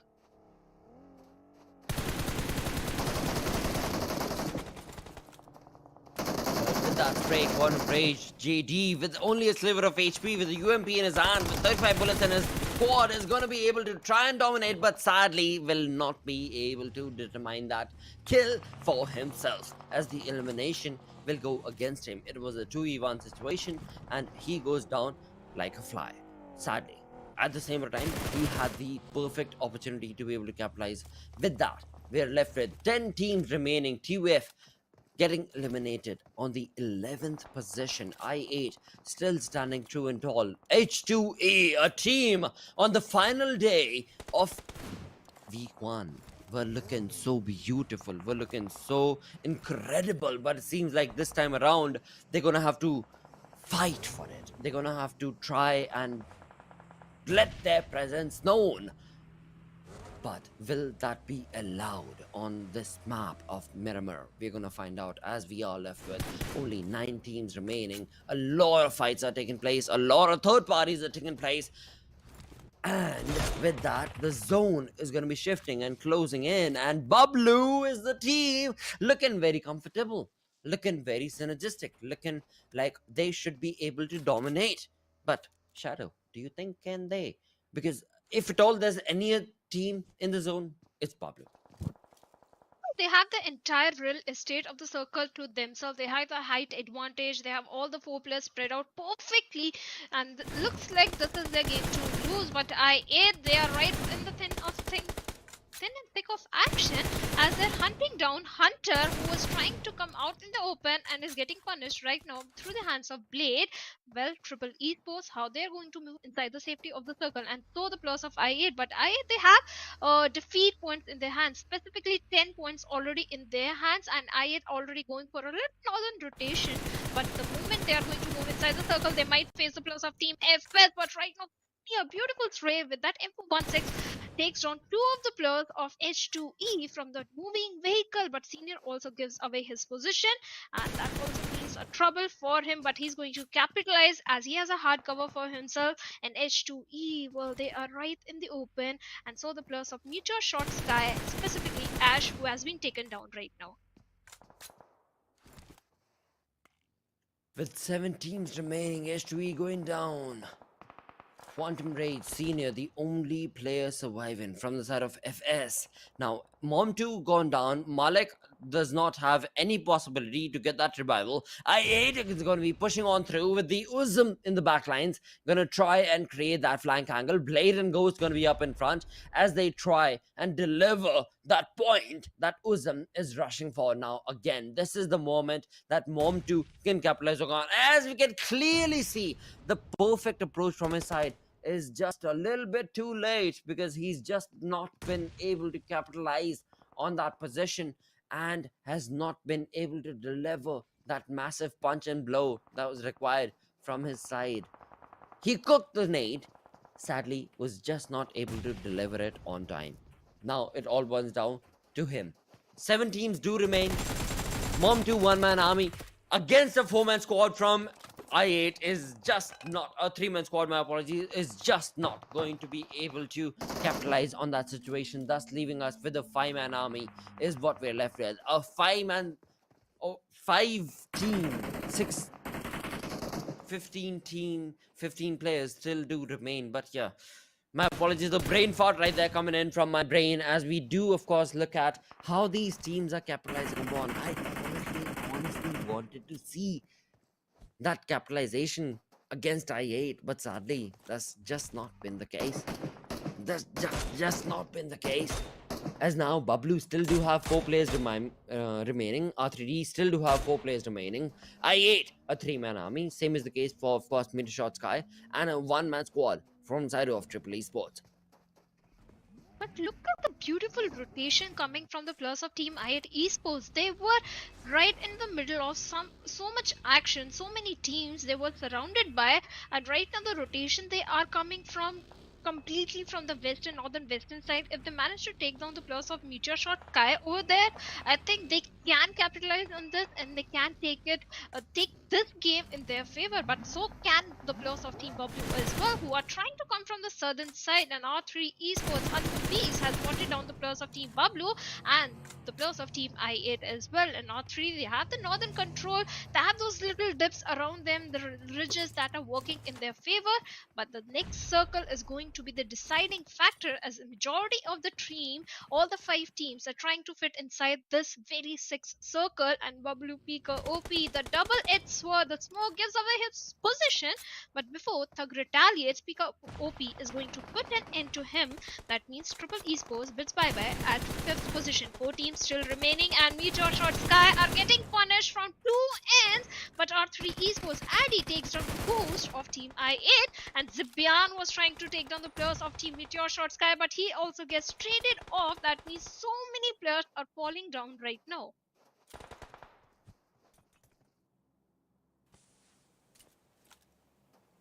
Well, with that, 4 teams still do remain, 13 players in total. I trying their level best to be able to capitalize on the situation that they're in. And the best part for BABLU is the fact that they're coming in from the southern side. There's no team that they need to worry about. As viewers, you can see on the top right hand side of our screens, the team in neon, the team of BABLU on our screens is the one that is making that rotation from the southern side, and there's nothing they need to worry about. The only thing I'm waiting from their side is to be able to capitalize on their position and flank and create that flank. Right now we're still looking at that 2v1 situation from the side of BABLU, where we do have Teen Wolf on our screens. Now if at all R3D, look at R3D from that top right hand side of your flank angle of your map. R3D, they're making a perfect capitalization of the situation, and that nade has definitely decided to put in a grave for the side of Zebian from BABLU as he goes down. And now this is the opening. This is the opening that the team in green needed. And this is what they're going to be able to capitalize upon. R3D, they're delivering it in style. They know exactly what to do. They're bringing in from the left. They're bringing in from the right.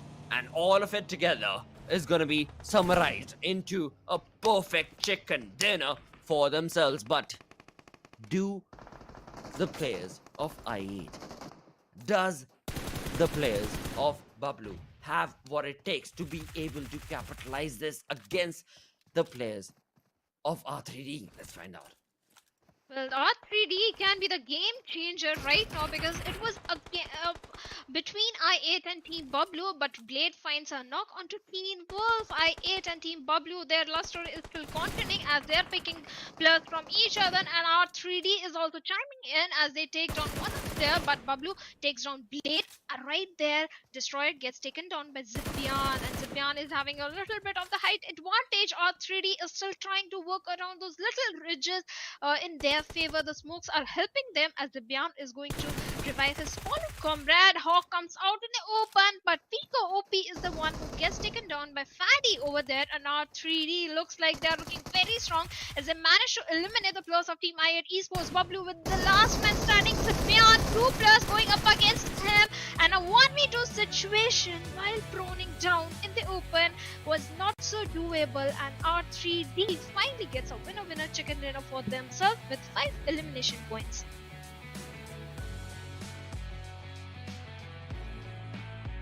Well, indeed, they definitely do. R3D with 5 kills for themselves, along with, of course, that chicken dinner, along with, of course, that beautiful 15-point elimination. Nobody could have anticipated. Nobody could have predicted. But yeah, that's how it happened. That's exactly how it happened. And honestly, a lot of things could have changed. A lot of things could have shifted. But that's exactly how it happened. So I'm at loss of words, Shadow.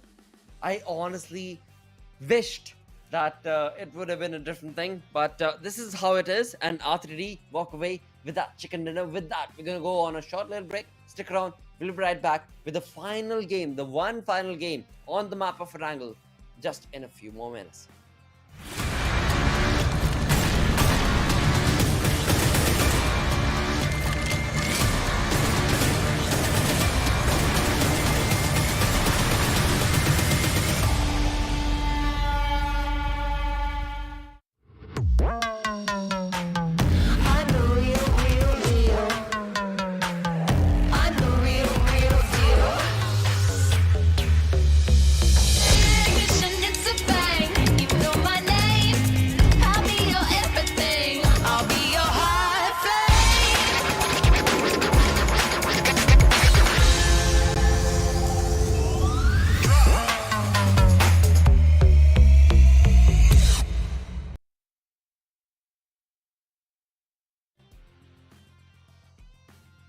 Hello and welcome to PUBG Mobile. Of course, right here we do have PMPL going on, and this entire season of fall is all thanks to, of course, Oppo. With that, of course, I'm going to be your host and caster, Anna's daughter, but along with that, we do have Shadow.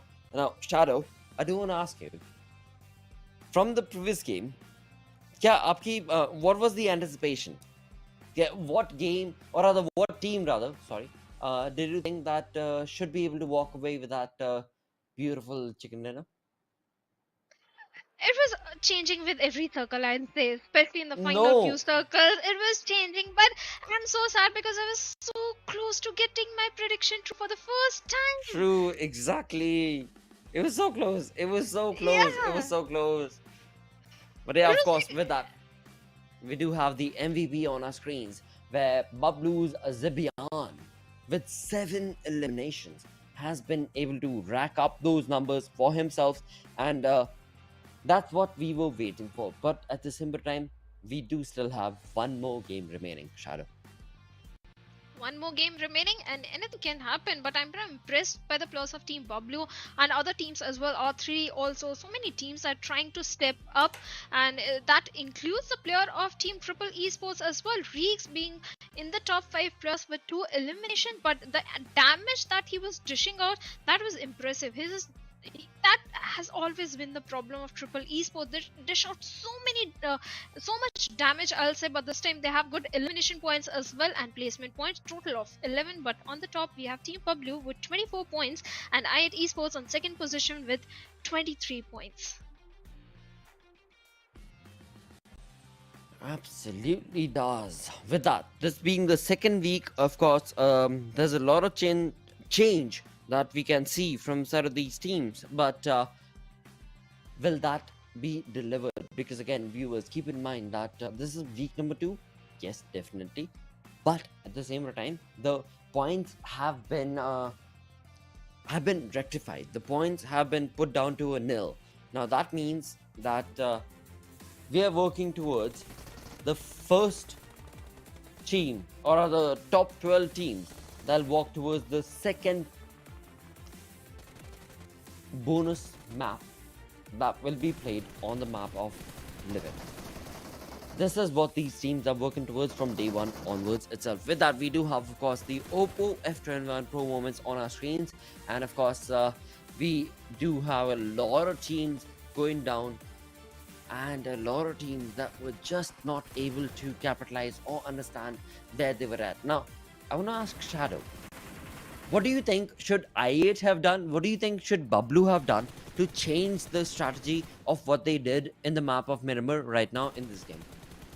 I8, they were picking up so many fights and they were winning majority, in fact all of them, but it was an end that I8 and BABLU were going up against each other when R3D became that third game in between them, ended a third party, and then they were distracted. In fact, both the teams, they were picking fight on the multiple fronts, and that's where R3D capitalized. The minute they went in for the flank angles, the minute they went for those vehicles towards the side of Team BABLU as well, things started falling down for both these teams. But on the damage graph, we can see it is, yes, top 3 teams, in fact, R3D, BABLU, and I8, who are dishing out majority of the damage. Indeed, they were. And following them, of course, we do have Metershot Sky on that spot of 4th with the 772 damage, along with, of course, 3 elimination points confirmed for their side. So that means the conversion from the side of Metershot was on point. Along with that, we do have, of course, Triple Esports on that 5th with 5 points, 5 eliminations confirmed with 1,255 points confirmed. With that, this is something that I wanted to kind of bring up in the previous game, where I8 was nowhere to be seen on the first page. But now, after this game, they push themselves up 7 positions, find themselves at the 4th position. Without a chicken dinner, they are looking at 40 points confirmed. They've completed the number of games they were supposed to play today, 4 games per day, and they've done it. Now, it's all boiling down to Team BABLU, Magnus Esports, Quraysh Esports to be able to capitalize and get the points for themselves. With that, we move on towards, of course, Shadow. Page number 2. Now, with this, page number 2, which team rather, do you think will be able to push themselves up? For me, I'll say Triple Esports, Quality Esports, they are definitely climbing on day number 2, I'll say. In fact, this game as well, I think Quality and Triple Esports, they can come on the first page, but 3x Esports, definitely they can, because the point difference is not so much. But 52 Esports and TmW, in these teams, I think they can also climb up. Anything can happen because they have already showcased such a beautiful gameplay in the during the end of week number 1. So I'll pick 3x Esports. They are climbing up. All right, and that is the team, by the way, viewers, that has been able to drop down 6 positions from the first page to the second page, and that is the pick coming in from the side of Shadow. With that, we've got the final game remaining. Group A will not be participating. That means Group B, C, D, and E are going to be jumping together on the map of Erangel. So that means 4 groups, 16 teams, but which one will it be? They'll walk away with that chicken dinner. All right. Yeah, this is a tough one. All right. I'm going to ask you, Shadow. What do you think? Now, what you pick? Because I'm still thinking. I'm still thinking. Okay. I am too. Honestly, I am too. I'm still trying to understand and recuperate as to the teams, as to what the entire fiasco is going to be. Because we've got Group A not participating. We've got Group B, C, D, and E that's going to be participating. That means that only a few select teams are going to be a part of it. And the teams that are not going to be a part of it is what I'm going to discuss right now. Where we do have A+B Esports, not going to be a part of it. Freestyle, not going to be a part of it. Quraysh Esports as well as Metershot, not going to be a part of it. So, as soon as you hear I8 is not going to be a part of it, you automatically fall back upon, oh, it's a TUF game. But TUF... Maybe Magnus. Exactly, right? Because TUF and Magnus, they've not been doing good. I rather will go with Quantum Rage. I think I'm going to go with, Quantum Rage. That's the team that should definitely get this chicken dinner. I want to go for Team BABLU because last week it was Erangel where exactly they were grabbing so many points, and this time the performance or the momentum they are in, all they need is one more chicken dinner. But I'm still confused whether to go for BABLU or Team Magnus, because Team Magnus also had a good outing today. They got a win-win chicken dinner for themselves, and the 2 chicken dinner that we have been seeing a trend in week 1 that has been missing today. So, okay, I'll go with Magnus Esports. Okay. Make it 2 chicken dinners. Alright. Cool. We'll find out if that'll be the case or not. Zero is not changing. We are gonna find out. Jinxing. We are gonna find out if that'll be the case or not. That laugh is giving away. Like, Lakshay is like, you're definitely not getting that 1 point. You're not honestly, close to it. if I can be blunt, I'm gonna be like, you're not gonna get Magnus to get that chicken dinner. No way. But again, you have the opportunity. Do you want to change? No, I'll stick with Magnus. You've got the possibility. Do you want to change? No. I won't. I'll stick with Magnus Esports. Alright, with that, of course, we do have the flight path on our screens as we do see it going all the way from the southern side of the map of Erangel, from military base, majorly favoring towards the western side and going all the way north towards the center of shooting range and Severny. So that means I8 very comfortable, but I8 is not playing, so boo-hoo.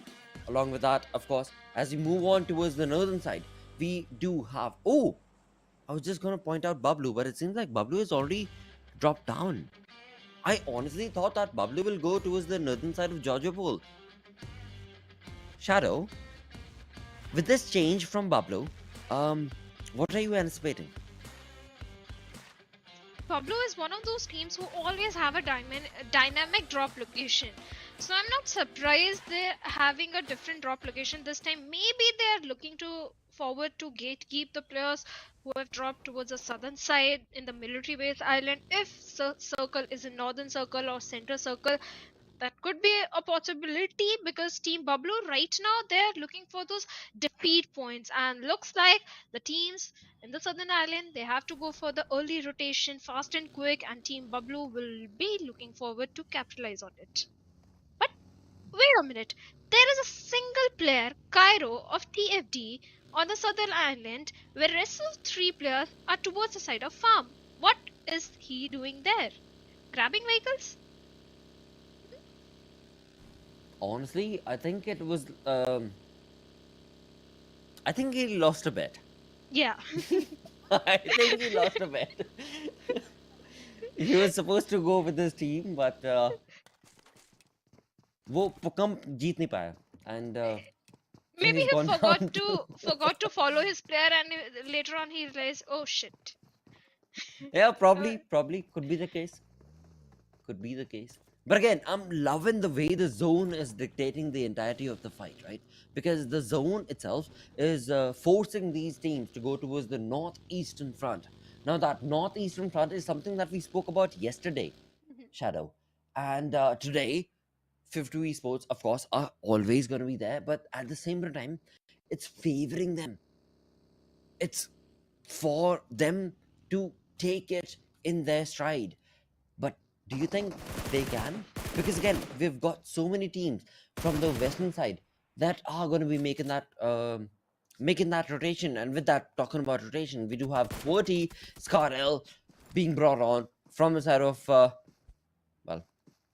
never mind. Voltrix was trying, and he was able to deliver some massive blows as Uzma was going down. But sadly, it seemed like his teammates, or rather, beautifully, not sadly, beautifully, his teammates are going to be there to give him that revival. And T20 QWERTY are just not going to be able to capitalize on that beautiful position that they thought was theirs for the taking in just the first 4 minutes of the game.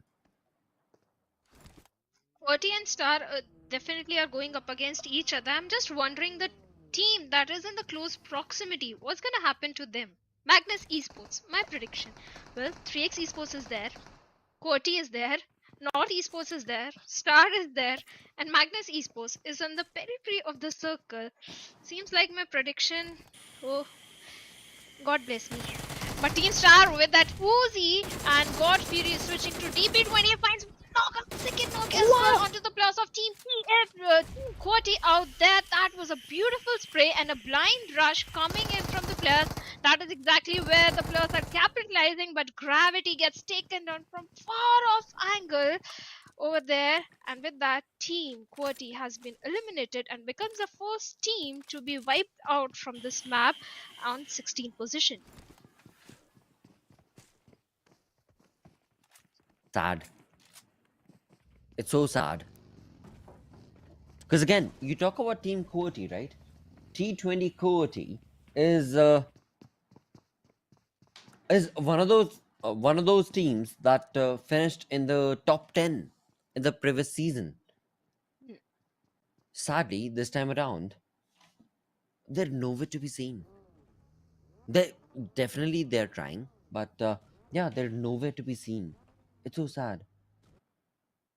Maybe it Freestyle. could be the reason that Khan is not feeling under the weather. He's a little sick, and being the IGL, that kind of hampers the team's performance as well. See, this is something that Fixes mentioned, right? 2 days ago, Fixes mentioned this, and I didn't say it out loud, but yeah, simple si baat hai, Shadow. If you do not have your IGL playing with you, that does not mean that the team should go down. Yes, having a beautiful, perfect IGL and his approach is going to boost you so much more. But if you don't have the IGL, you still have learned so much from him. Why is none of that being applied? None of that is being applied right now. They're falling down like flies.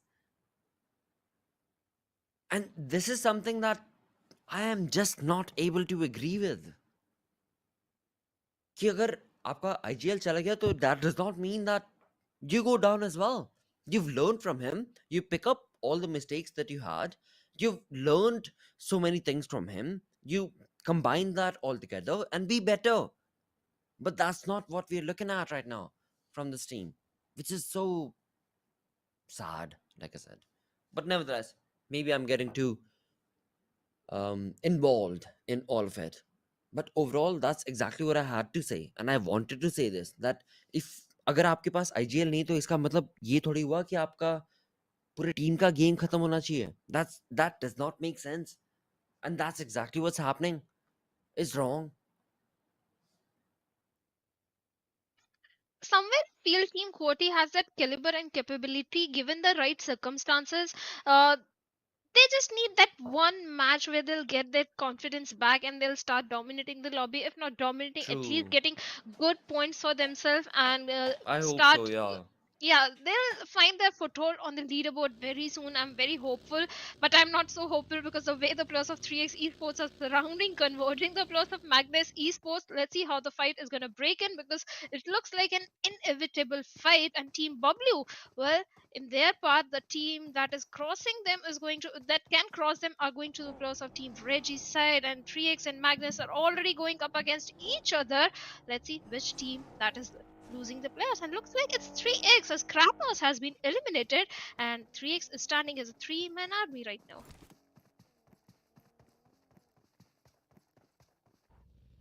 Well. Again, for 3x, they had a beautiful fight right there. But now they need to deal with Magnus Esports.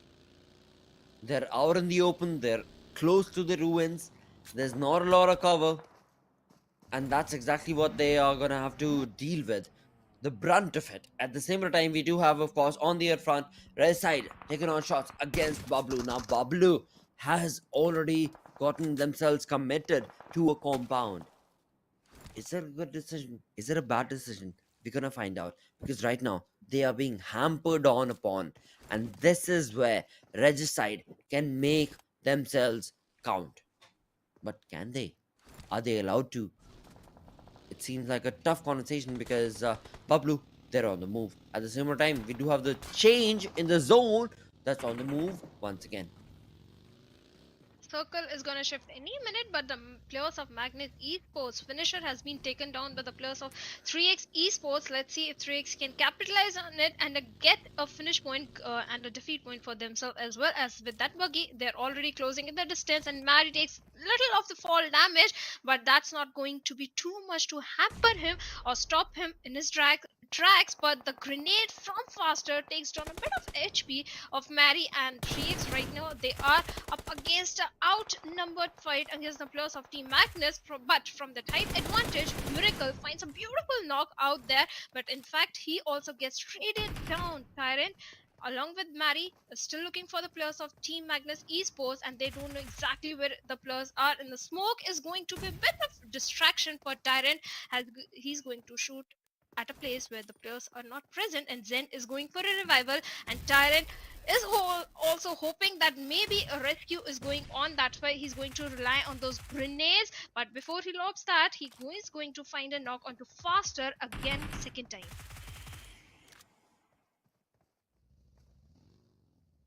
Well, a stalemate situation is what has been converted from the side of Magnus. At the same time, a stalemate, not conversation, is what is being converted from the side of the player who's creating the flank angle. And 3x, they are at the crosshairs, they're at the uplift, and they are going down right now because one of the players goes down, and with that, Magnus makes on that perfect push and that perfect elimination that they needed is going to be converted into a point for themselves. Of course, we do have finisher on our screens who's bringing in those shots, bringing in those sprays, and at the same time, I hope you noticed that on the right hand side, a flank angle was being created from the side of Magnus's player, and that in turn is going to be Drawlin, and Drawlin by himself is going to be able to draw out all the players of 3x's, and 3x goes down to just a one-man army. Now that one-man army needs to be able to capitalize on the situation that he's stuck in. Thankfully, he has the smoke, but sadly, he has the smoke. This is what the smoke does. If you've got a small little ditch, you can throw a smoke.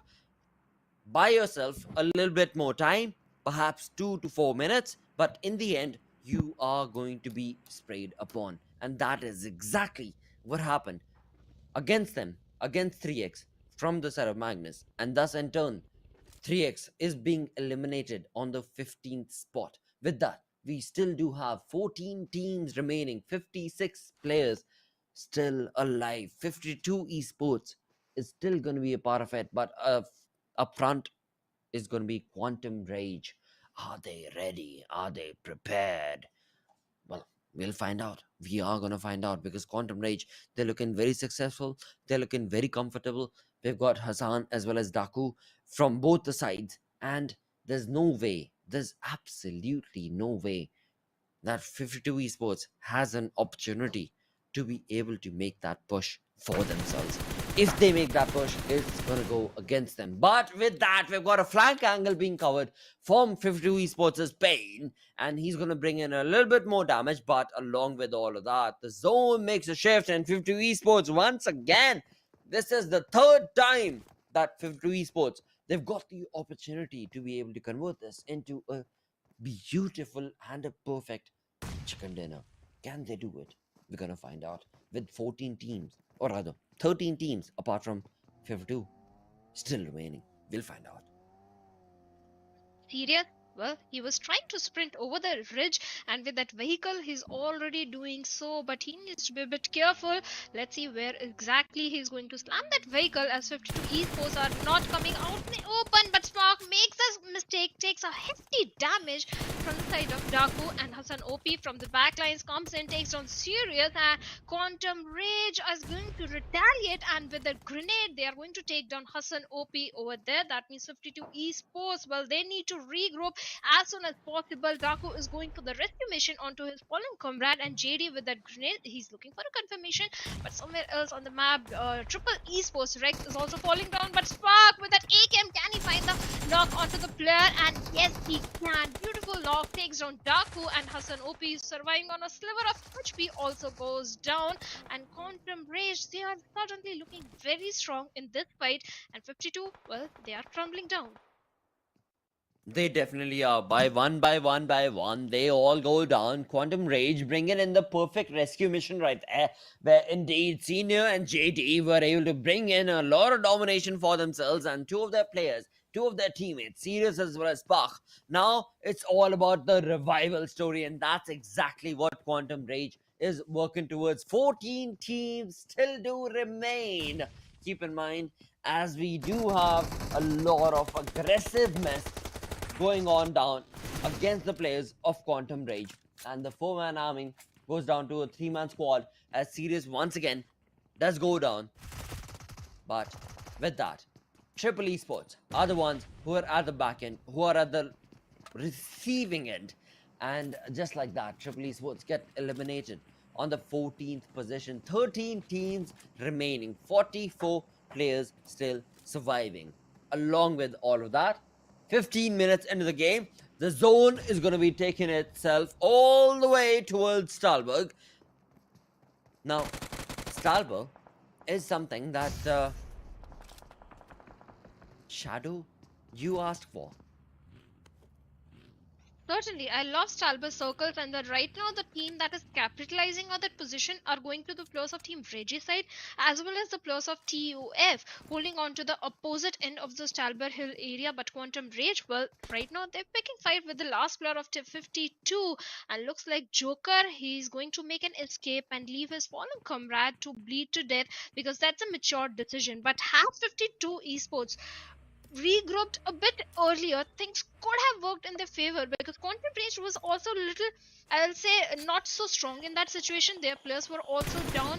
They were so far away. The split was definitely not working for the players of 52 Esports. But TUF, right now they're getting information onto the players of Magnus Esports, and from the backlines, TmwEsports is also chiming in this fight, and Magnus Esports, they're becoming the patty in the sandwich. With that, easy elimination is going to come in, and Magnus Esports, my pick again, not getting that winner chicken dinner, gets eliminated at 12th position. But TMW, well, they have good defeat points for themselves, and Regicide also, they have a good position. They are still holding on to that silver area. As long as they are able to eliminate the teams that are trying to come from the southern direction, I think they have this opportunity to get few good points in their favor.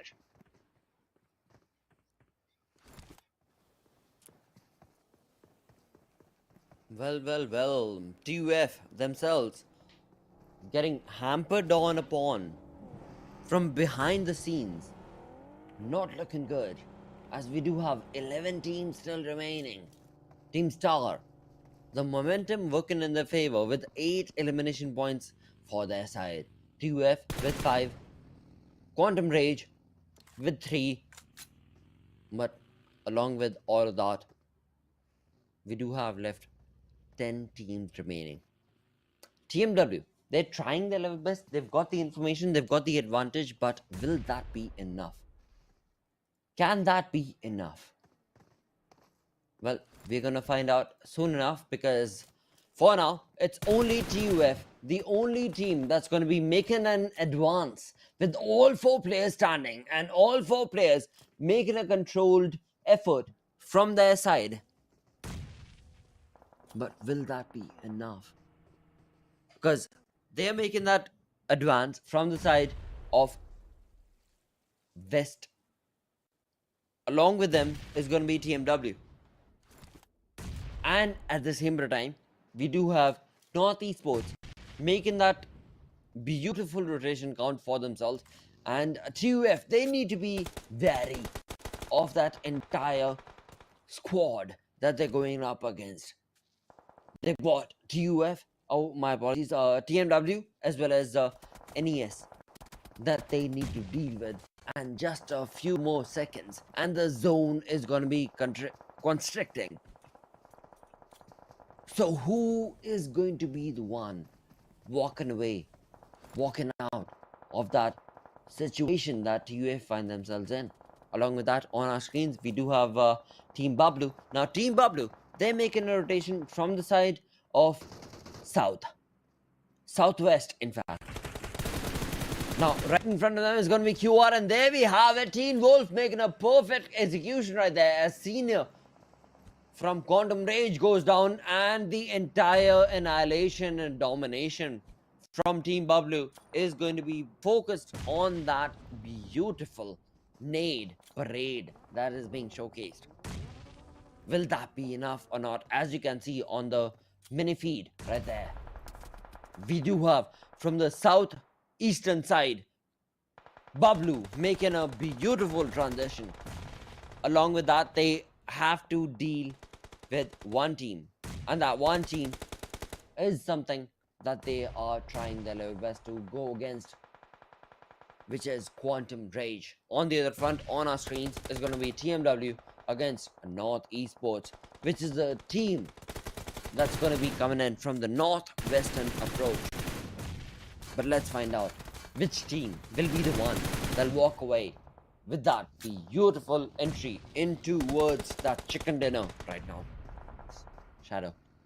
All this action, the team that is keeping themselves away are the players of Team Star going to the late rotation. Up until now, this is working in their favor, keeping all the 3 players still alive, where all the teams are fighting against each other somewhere in the periphery of the circle or outside the circle. Specifically the players of North Esports, well, they are also trying to make themselves on the edge of the circle, I'll say, but they have to deal with few of the last remaining players of the teams. But Quraysh Esports, well, they have spotted on the players of Team Star, and Star, now it's time to pick up the fight which they have shied away from so long. And Quraysh Esports, Rafe with that grenades is trying to look for that opening, but they don't know exactly where the players are placed, so things are not working in their favor. They are just wasting away their resources. But I won't say Hakni has 4 grenades onto himself, so it means they can still look for that opening by the grenades or the molotovs or the throwables. But look at the angle which Jaguar is having on Miracle. The minute Miracle is going to come out in the open, he won't even realize from where exactly the shots came in. But a beautiful grenade takes down one player of Team Star, and Sultan's position has also been given away. Jaguar, he's being the cheeky little one, and Miracle is going to pick up his fallen comrade. But Hasni, with that follow-up grenade, can he take down one more player? That's the main question. But right now, TUF is a team that is looking for those defeat points and getting in their favor as well. But Team BABLU, well, they are still looking very good on the southern side, where they have the majority of the control, the complete control of the southern side of the circle. Well, they definitely have, but we're gonna have to find out as to what team is it gonna be that'll walk away with that chicken dinner for now, because again, you're talking about a team that's in the center. A center position is supposed to be the one that'll walk away with the chicken dinner, but that can very well change, because again, there we go, the zone is what will dictate the entirety of the fight, and the zone has moved on ahead. And the zone is going to be favoring the players of BABLU. Now, BABLU, they need to move on ahead. They're not in the zone. They need to move on ahead to be a part of that zone, and then they can participate in the entirety of the fight. And along with that, we do have teams on our screens that are taking on those shots against the players. And Quraysh Esports says Rafe was beautifully setting that up.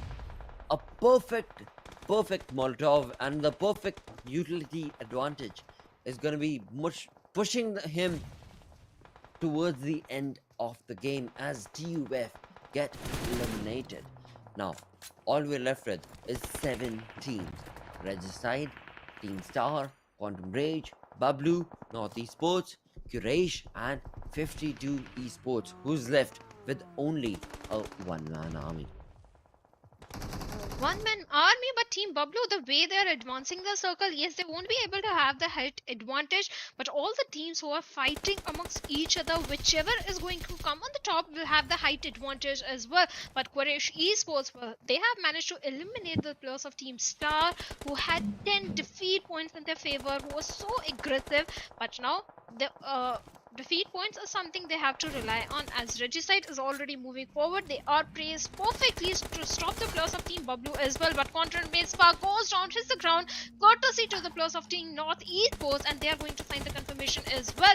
North Esports, can they turn things around in their favor, as Sirius is going to cook a grenade in their direction? Both the players are going to lose a little bit of the HP, as Sirius is also following up with a second grenade, and Avenger OP just survived by the skin of teeth, but Roshan's grenade is going to take down Sirius over there. That means fighting from the low ground for the players of Quantum Rage is not going to be so easy, but Regicide, they have their eyes onto the players of Team BABLU, and so many players are falling down, especially the players of Quraysh Esports as well.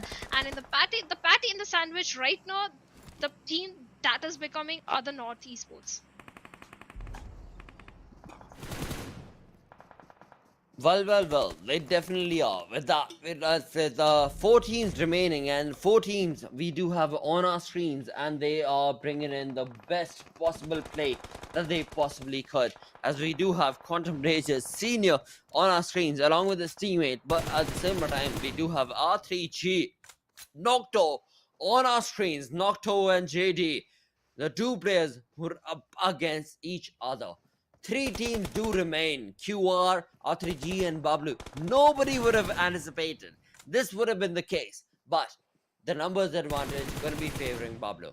Now, BABLU, all they need to do, no, Teen Wolf, no, please hold on, please be quiet.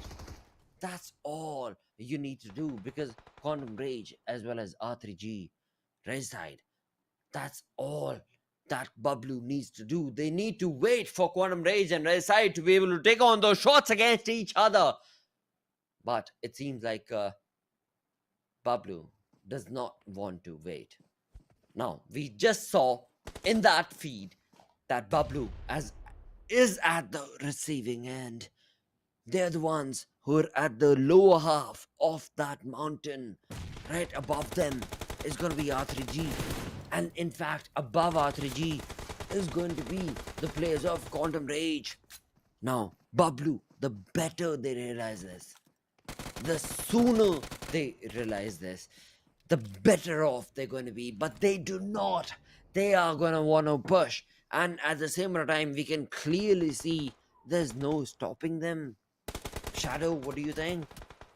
Well, Team BABLU, patience is the key. That is what they are all needed in the situation, but somehow they have managed to eliminate the players of Team Regicide as well. POP, beautiful grenade in the end, saved the day for the players of Team BABLU. But I have to say how beautiful Team BABLU managed to get the control of the circle. That is quite impressive. In fact, they have the height advantage as well, as JD is bleeding out. That means Senior is the last man standing, and Teen Wolf is looking very aggressive on the side of Quantum Rage. There, and Quantum Rage, one single grenade can end their dream of getting that winner chicken dinner, but it is going to be UP45 that is going to put an end to them, and Team BABLU finally gets a winner chicken dinner for themselves with 7 elimination points, and right now in the overall standings they are also in the top position. Well, again, that's exactly what we wanted to see. That's exactly what we waited for, and they have delivered. The fans are going to be elated, the fans are going to be happy, the fans are going to be ecstatic, the fans are going to be so on point. But keep in mind, viewers, this is V2, day 1. Team BABLU, they need to keep on delivering this sort of performance every single day. Every single day.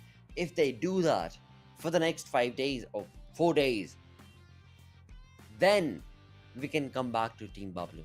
For now, yeah, good day. Definitely a good day. With that, we're gonna go on a short little break. Stick around, we'll be right back after this short break.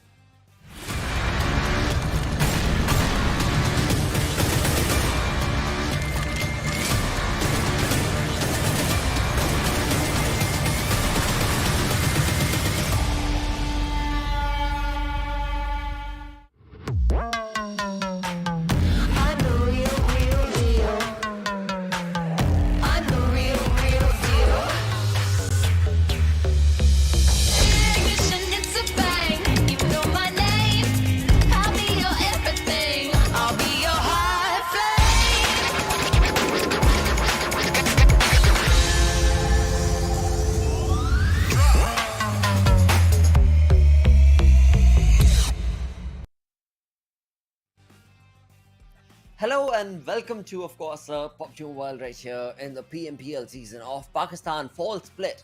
I'm going to be host, analyst, plotter, but usi ke saath, Shadow. Dude, honestly, you were so close. You were so close to getting that beautiful chicken dinner. At the same time, getting that confirmed as a point for yourself. But Yeah. what do you think went wrong? Not for you, but for Team BABLU. What do you think went wrong? All I know is for any team to get that winner chicken dinner, all they need is I pick them and then switch to some other team. Because BABLU, they were missing out on the chicken dinner. Finally, they get it. When I pick them, and instead of picking them, then instantly I switch on some other team. Well, Magnus, don't hit my DMs. I'm not the one jinxing. But Miracle from the start is going to be the guy who is the MVP with 5 elimination. That also brings up the question, Team Star. They got 10 elimination points in the, I think, 6th circle blotter, and we didn't see them at all. We didn't see where exactly from where they were coming in, and in a matter of few seconds, 10 elimination points in their favor. Absolutely. But again, you look at Quantum Rage right there, right? 2nd and 3rd position for themselves, JD and Sirius. Now, it clearly indicates the fact that Quantum Rage is on a rage. They're on a rampage. And the way they want to be able to communicate that is to be able to get the best elimination points, the best position for themselves. Sadly, the position did not work for them. The elimination, yeah, it was there for them. Along with that, as we talk about the match ranking, now this is crazy. This is ludicrous. Team BABLU walking away with 7 eliminations for themselves. Along with that, we do have Quantum Rage on the 2nd with 7 eliminations of their own. Shadow, like, how do you compete with that? How do you, like, I'm talking from the side of the grounders. I'm talking from the side of the teams that are sitting at the bottom half of the leaderboard. Right? How do you compete with that? What is the thinking that you should have, Shadow? Talking about H2E, nothing much to complain about. This is the map where they have a bad outing, but still in the previous 4 games or the previous 3 games which they played, the performance was decent. Only a single bad game came from their side, so nothing much to complain about when it comes to H2E. But Team Quatty, like I said, they're going to do a comeback very soon. I'm very hopeful. The one single game is all they need, and after that, it's all like I8. They're not going to stop for anyone. But 3x also is a team we know for sure are still in a good spot in the overall standing. So this match was not working in the favor of so many teams, or somewhere on the middle of the overall standings. It was just a single game that went bad in their favor. Okay, Magnus Esports. I'm not. Yeah. Big fat zero. It's not changing. But dude, honestly, I mean, you talk about the grounders. Yeah. They're sitting at what, 17th position, 18th position, and they've got 0 points from this game. And you're saying that they'll come back? Oh my God! Yeah. No. I'm always No. an optimist. Not. No. No way. Is Well, what I'm thinking. But again, It did. Didn't they? Last week they were also on the bottom. Suddenly they were in the middle of the overall standing. So I think grounders can also do so. yeah, you're right. You're right. Because I honestly do believe that the grounders have the capability to do so. But talking about the stats that we've seen from week one, TUF, yeah, they've definitely been on the limelight. They are all over the place taking on those shots. BABLU, from day one to day two, were always on point to taking on those shots. NES was nowhere closer to take the players of BABLU down. Yeah. At the same time, as we moved away from day 2 towards day 3. Now this is where we saw a change, thanks to Oppo F21 Pro, because that gave a motivation from all these players. And this is where we saw the players of course, Regicide. We saw the players of TmW, a little bit of H2E. They were there, and then they missed out on the opportunity. But all in all, Quantum Rage, Quraysh, Team Star, these, and also North Esports, these are the ones who actually picked up the pace by the end of week 1. Now, today being the end of day 1 of week 2, we'll see how big a change are they going to make on day 2 of week 2. But for now, that's what I have to say. That a few of these teams, they made a huge comeback, and a few of these teams were nowhere to be seen. But Team BABLU, well, for the first time, they are on the top of the standings. Right? It's the first time, yes, with a huge margin, I'll say 68 points to them, chicken dinner for themselves. In fact, the highest placement points which they were lacking, elimination points are also second highest. So overall, Team BABLU is looking very strong right now, and so are the players of Quraysh Esports as well. In fact, I remember Quraysh Esports didn't had a very good start initially in week number 1. It was at the end when they started picking themselves up, and so are the players of Quantum Rage as well, who are sitting on the third spot in the overall ranking. Well, the teams who are on the top right now, they are missing. Magnus Esports, yes, they are on the fourth position, but Magnus, last time also they started performing exceptionally well on day number 2, if I'm not wrong. Where they got the majority of the points. Yeah, it was day number 2. But this time, 48 points already in their favor. I think they are looking good. IIT Esports also with that beautiful gameplay on Sanhok, and this one also, the previous one also, they are looking very good in the overall ranking. But on the bottom, we have Team TmW, 52 Esports, Faulty Devils. What's happening wrong with Faulty Devils? It's the name. Oh. You're asking them to change the name itself. They got a wrong name. They got a Faulty Devils. All right. You know what? If you're faulty and you're a devil, perform. If not, then mate, yeah, eat dust. And yeah, sadly, I mean, I've got nothing against them. TFT was one of those teams that did beautifully in the previous season, but it was not the same team. Um, I honestly wish that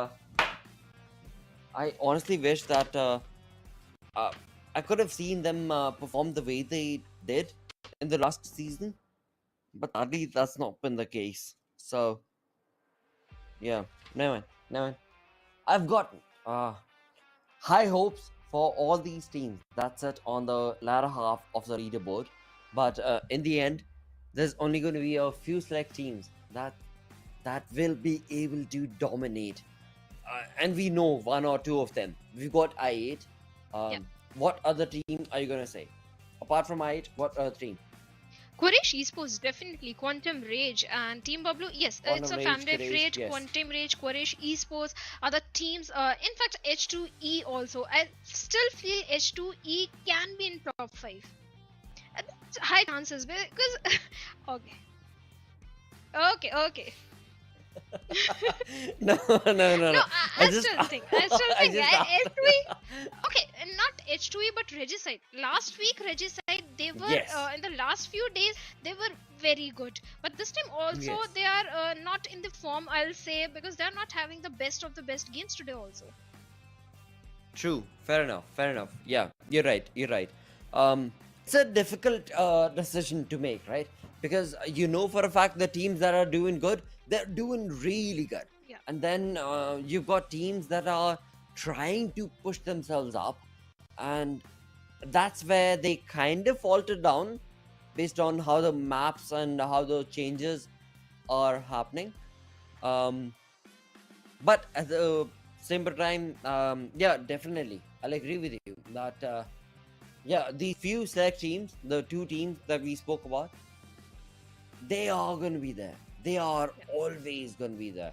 But apart from that, if we were to talk about the latter half of that leaderboard, right, the second half of that leaderboard, now in that, what team would you choose that, according to you, should make a big jump?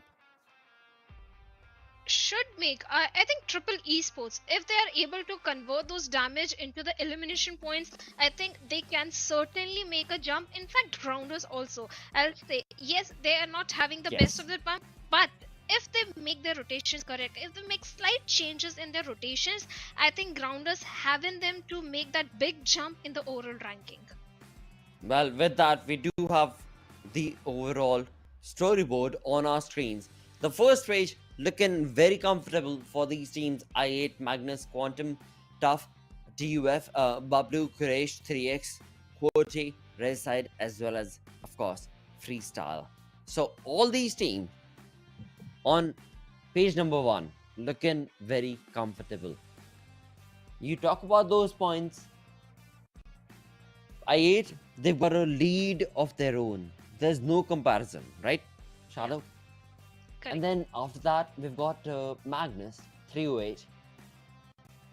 And then compared to that, we've got Quantum Rage on the third with 247.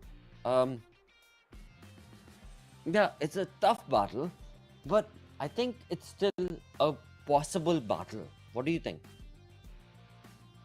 It's possible. Because look at that. TUF only a single chicken dinner for them.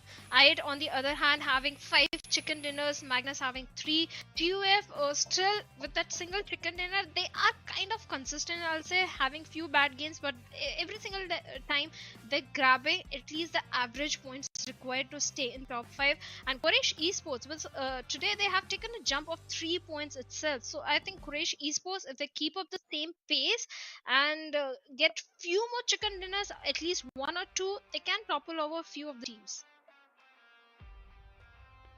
यार अब Shadow ये देखो, on the second page we have R3D on the 11th position with 167 points, right? 2 points shy is going to be to 12th position Team Star with 165. Now we're looking at top 12 that will be able to participate, and on the 13th is going to be Team H2E with 149.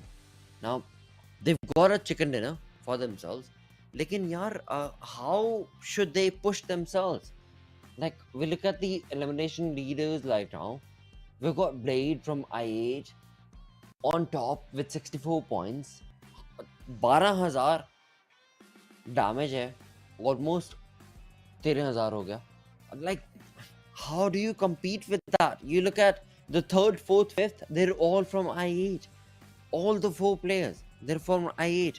How do you compete with that? Shadow. Finisher can compete. He's not that far behind. He's on the 2nd position with 10 elimination points short just.